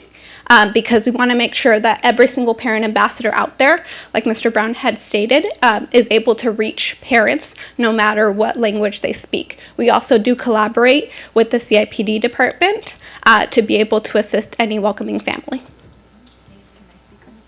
Sure. I want to speak on that real quick. Sorry. Because we have had refugee families that came into Fremont. It happened, I don't know, beginning of the school year, and we had one particular little kindergartner who didn't speak English, and we didn't have a plan. And I told my staff, we need a plan. And so Joanna's actually been helping me, and she's been communicating with, Janeth and getting help. We have, to start with orientations, the parents, surveys inviting the parents on campus before the students start. We've already in the process of making the lanyards that they use for the special ed departments that have the pictures with the vocabulary, but in different languages. So we're actually working on that right now. So we're coming up with a plan, and Joanna is helping me do that as well. So thank you. Thank you. Trustee Mejia? We're going in order. Well, first of all, thank you. Thank you. It warms my heart to see parents. I mean, that's parent involvement. It's just super key.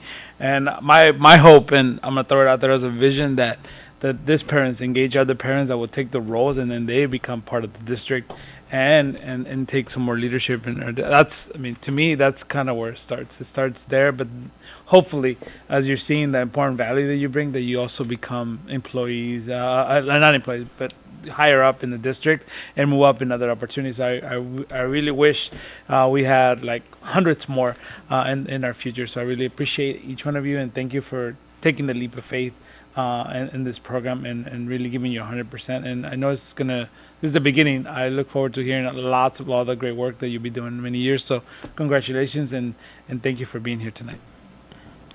Trustee Marks? Thank you.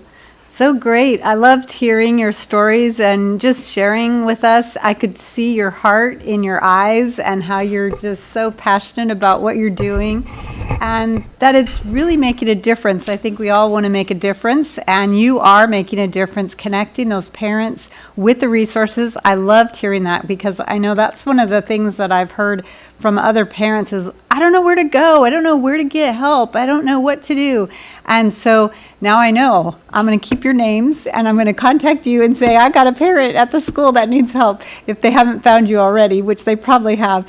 But I think it's just so wonderful to hear what you're doing. And I think it's something that we've been missing for a long time in Modesto City Schools, and to be able to have this now and have you be the first group to actually do this and to make this the new program and new, we'll call it a resource and a connection. I wanted to call it a bridge, because to me it's kind of a bridge between our parents and the school, and you're that bridge. You're making that contact. I know the principals are overwhelmed with so much. The secretaries are overwhelmed. Everybody's been, it's been so, they can't do it all. They need you. So I think it's wonderful, and I'm looking forward to seeing it expand. And I know we have it at Elliott, but I'm sure we'll get it at some more high schools in the future, because I know that's intimidating for a lot of parents to come on campus. But it's a good place too, because I had kids at Modesto High, and I remember it was so cool to go on the campus, but I know a lot of parents were afraid of that, so it's good. But thank you again, and thank you for coming tonight. I know you guys left your families, because you obviously have children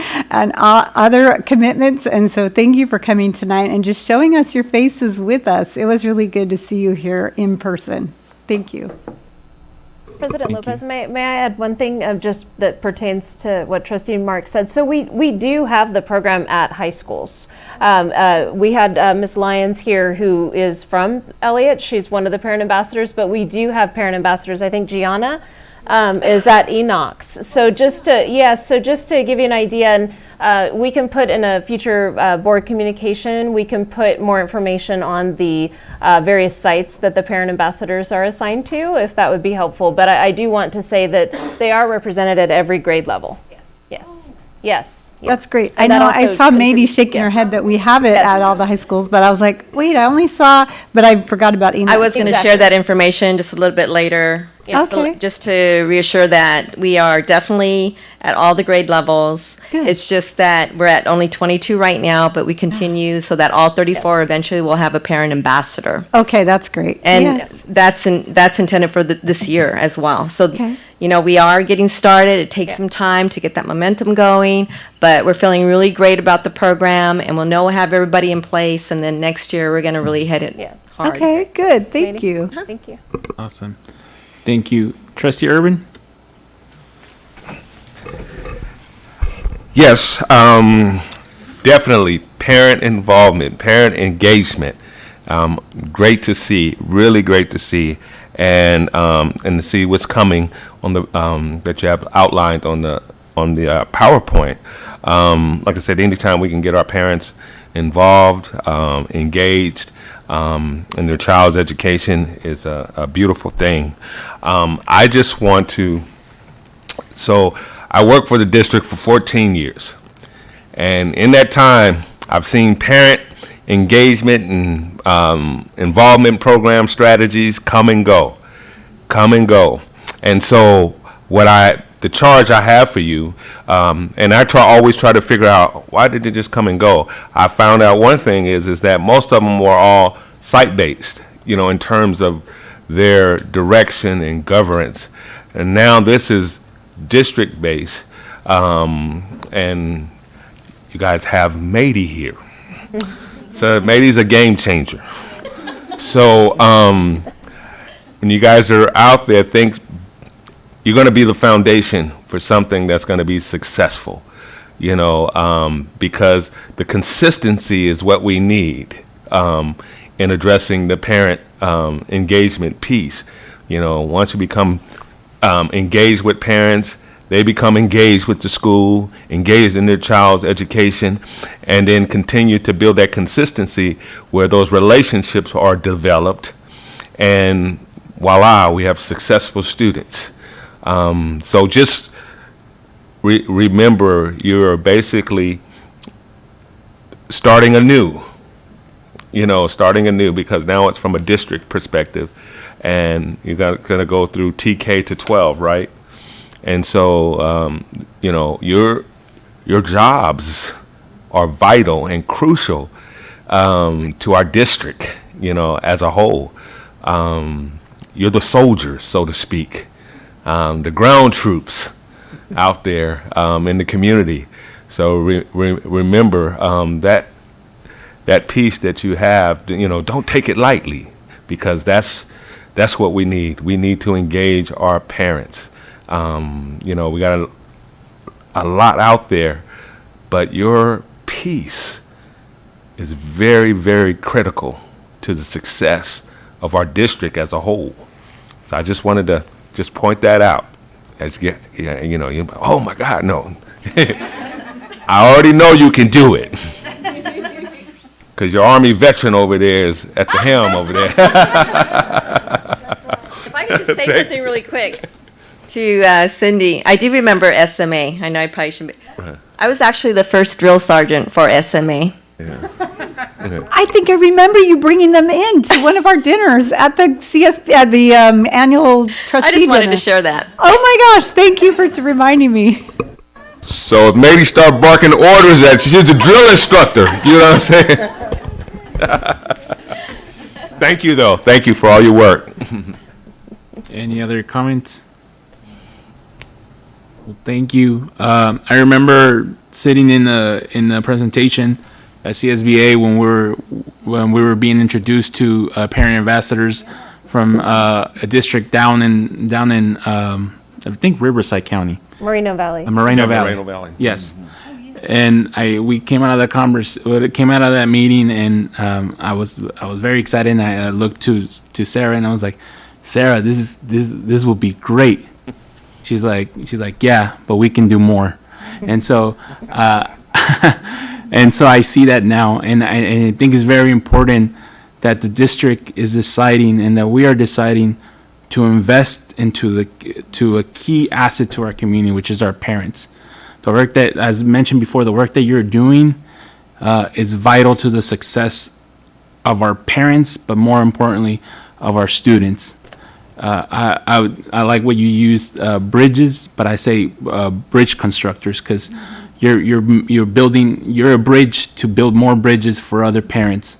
And the hope is that we grow. The hope is that you also grow in your own personal endeavors as a professional, so that you leave that space that you have today to parents that are invested as you, but that haven't found out how to do it. You're creating that space for them. So thank you for your desire to serve our district, to serve your schools, and especially to serve our students. We really, really appreciate it. So this is a report only, and so we'll be moving on now to our final agenda item for the evening, which is. Thank you. Yes.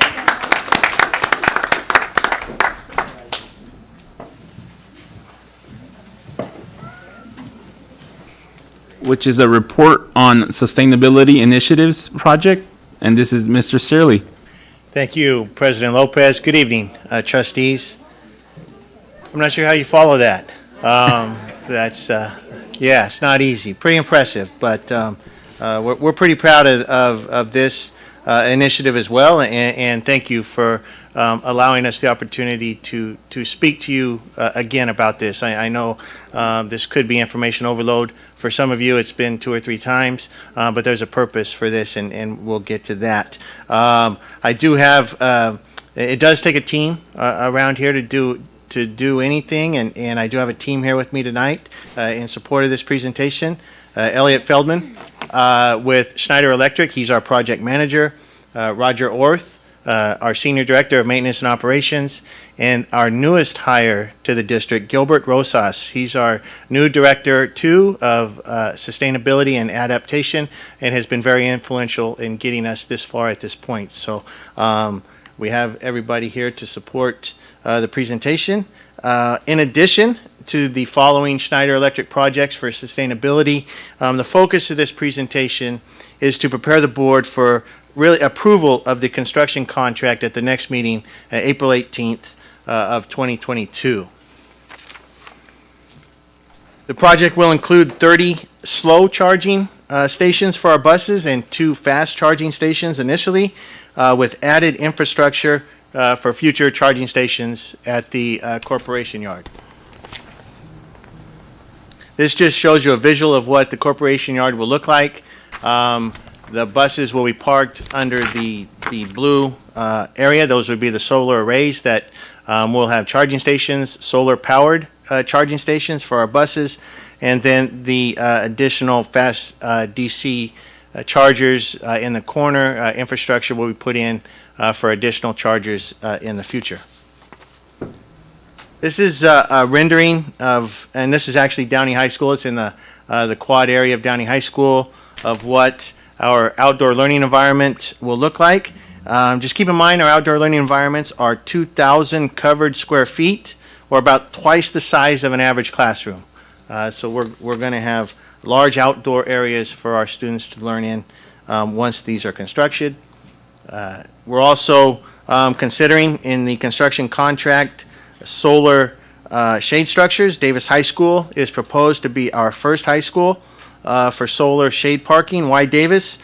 The project is estimated at Davis High School to offset 90% of our electrical demand for Davis High School. It's our best opportunity for solar generation, and we calculations show that we can offset 90% of our current utility usage for Davis High School.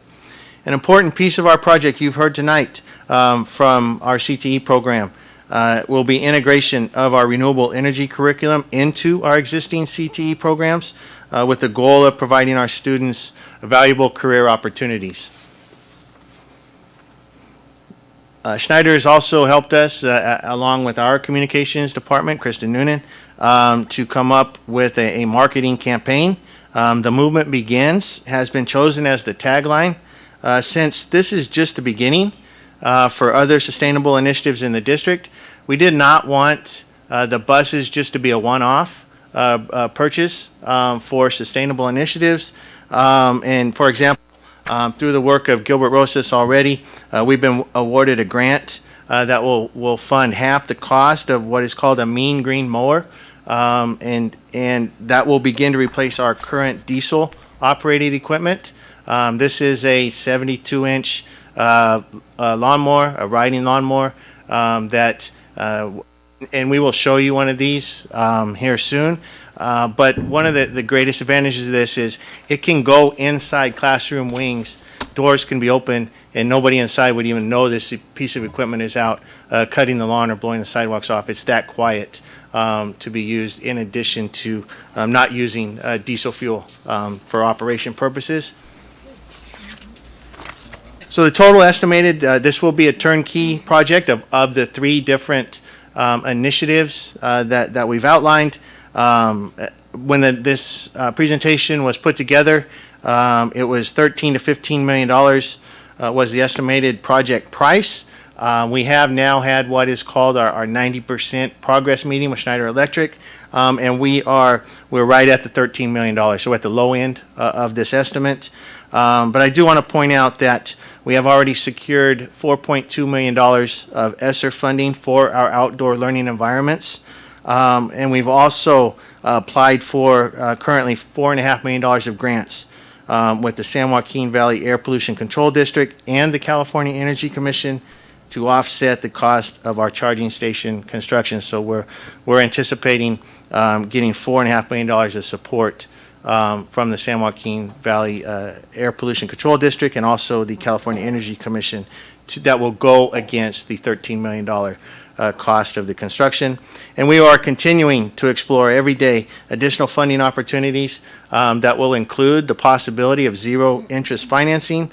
The California Energy Commission, the CEC, has just announced the possibility of a zero interest loan opportunity for energy efficiency projects. So we will be pursuing that if that comes out for the solar project at Davis High School. Next steps, as I mentioned early on, was we will ask the board to approve the construction amendment with Schneider Electric on April 18th. Since the posting of this agenda item, the project kickoff that you see here is listed as April 20th, has been moved to April 19th, and various local and state leaders are being invited to attend this event to help us celebrate our sustainability initiatives. Construction at Transportation Terminal for the infrastructure charging stations is planned to begin this summer of 22. Installation of the soles will begin in the fall of this year and continue in the spring of 2023. And then the installation of solar at Davis High School would be planned to be summer of 23. Clearly there's supply chain issues at the moment with everything. Steel is one of those, and so there was just no way we could get into Davis High School parking lot this summer, and we can't tear up student parking during the school year, so it looks like we're going to have to wait until the summer of 23 for that project. With that, I'm available, and the team is here to answer any questions you may have. Thank you very much, Mr. Surley. Is there anyone in the public wishing to speak on this item? Seeing none, do I have any lights from our board members? I see Trustee Maestas, Trustee Brown, and we'll start with Trustee Maestas. Thank you. Gosh, if I could put a tag on tonight's presentations, it's like leading the way. Right, everything we had is something new that is leading in our area. We're leading the way in our fabulous JROTC programs, our parent ambassador programs, and connecting to our community, and our sustainability and leading the way in our sustainability projects here in our community. So I want to just commend everyone for the work that they've been putting into these really, really important things that we've been looking at this evening. This is pretty timely in that we're close to $6 per gallon and how much we're going to save in diesel costs. 4 or 5 years ago, we thought, oh, we're not going to need that. And now, having a bus that runs on electricity is going to be nice. If I could just add real quick, we actually modeled the savings going from diesel over to MID electricity using an average of $4.50 a gallon for diesel.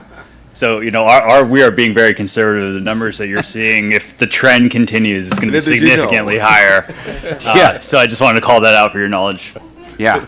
So we should be seeing some savings in a couple of years, right?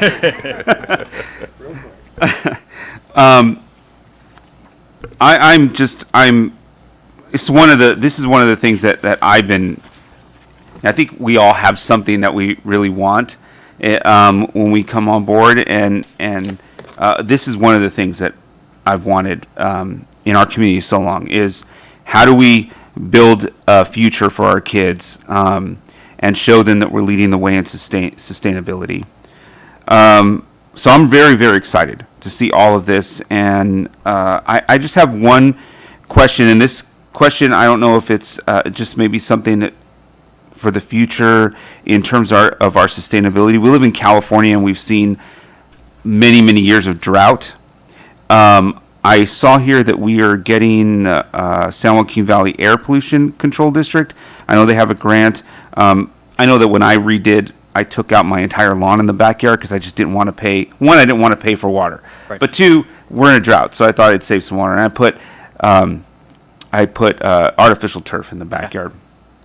And the city had a program that gave me some money back for doing that. And I don't know if that's another thing that we should be looking at in our district is how are we looking towards reducing our amount of water that we're using and being conscientious about that piece within our sustainability initiatives. So I don't know what our plan is and if that's wrapped into this piece moving forward. Yeah, it's a great question. It's not wrapped into this particular project, but we also have in the back of the room, our energy education partner is here, Synergistics, who is helping us with all of our utility costs, including water. And we will be giving the board a report here soon about our efforts so far to reduce our demand on irrigation. It's pretty powerful, the data that I've seen, but we are focusing on that as well. It's just not part of this project also. Okay, perfect. Thank you. Thanks. Vice President Brown? Well, once again, timing is everything. You know, I've said that more than once today. So, Gilbert, welcome home. You've joined the Destination District, and we're glad to have you because I know you've got some great things to add. And share with us a little bit of your vision for what's yet to come, please. I'd love to talk about the sustainability, but a couple of firsts that I want to mention about this MOT project, that it's the largest single electric school bus order in the country for Bluebird buses. That's a first. The other is that it will be the fastest completed job from design to construction to buses being charged. The previous record was at some place called Stockton, I think it was, and that took 11 and a half months. But we're going to beat that. And then the other is that it's the first 50% completion fleet conversion at a district that's above, in the top 25. We're the 25th largest district. So again, people have done it, but with one or two buses. So by doing 30, that's an incredible thing. That's another first. And it could possibly be the largest individual school district investment in electric school buses, all of which I think are incredible and the way to go. So I'll have, I'm sure for you guys, a list of sustainability things. But as far as water, at the last place I was at, we cut water costs by 35% under a synergistic program. So I'm familiar with that as well. So I'm looking very forward to all the different things that we have for Modesto. Well, to thank lead the you. way. And thank you to Schneider for not only bringing this technology and the helping us shape the vision, but also I appreciate the fact that you're providing opportunities for student education in this area. And so thank you. There was a young woman who I think was set out to be a nuclear engineer. We would love to offer her an internship, but she's probably way too smart for coming to work with us. But we do very much want to have a positive impact on all the students throughout the district. Let's create some internships right away because we've got some brilliant students who need work training. Absolutely. We saw the value of that just recently. So, Mr. Zerli, I wanted to just mention something or have a carryover comment to something that you said. You said there's lots of supply chain issues. Well, as I see it, there's no supply chain issues to solar power. And so let's just take advantage of that and really show the state what we can do in a short period of time. Thank you for the presentation, and thank you for the vision that allows us to make such progress at this 150-year anniversary date, where we are now creating some new history to go in the books on our 150th year. Thank you. Thank you. Thanks. Student Representative Manaka? Thank you. First and foremost, thank you for that insightful presentation. I just wanted to say how proud I am that our district, we're being the leaders and we're really leading this change in the state.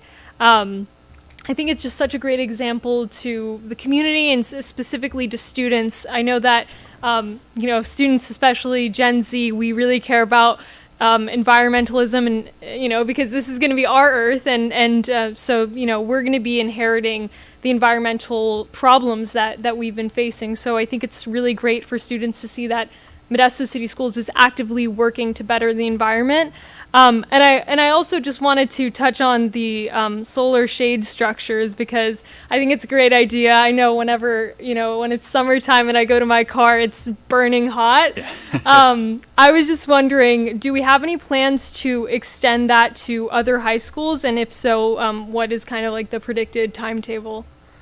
Should probably ask Mr. Zierli. Yeah, that's a great question, because, we have 7 high schools, and once one of these gets installed, there's going to be, well, what about us? And we're fully aware of that.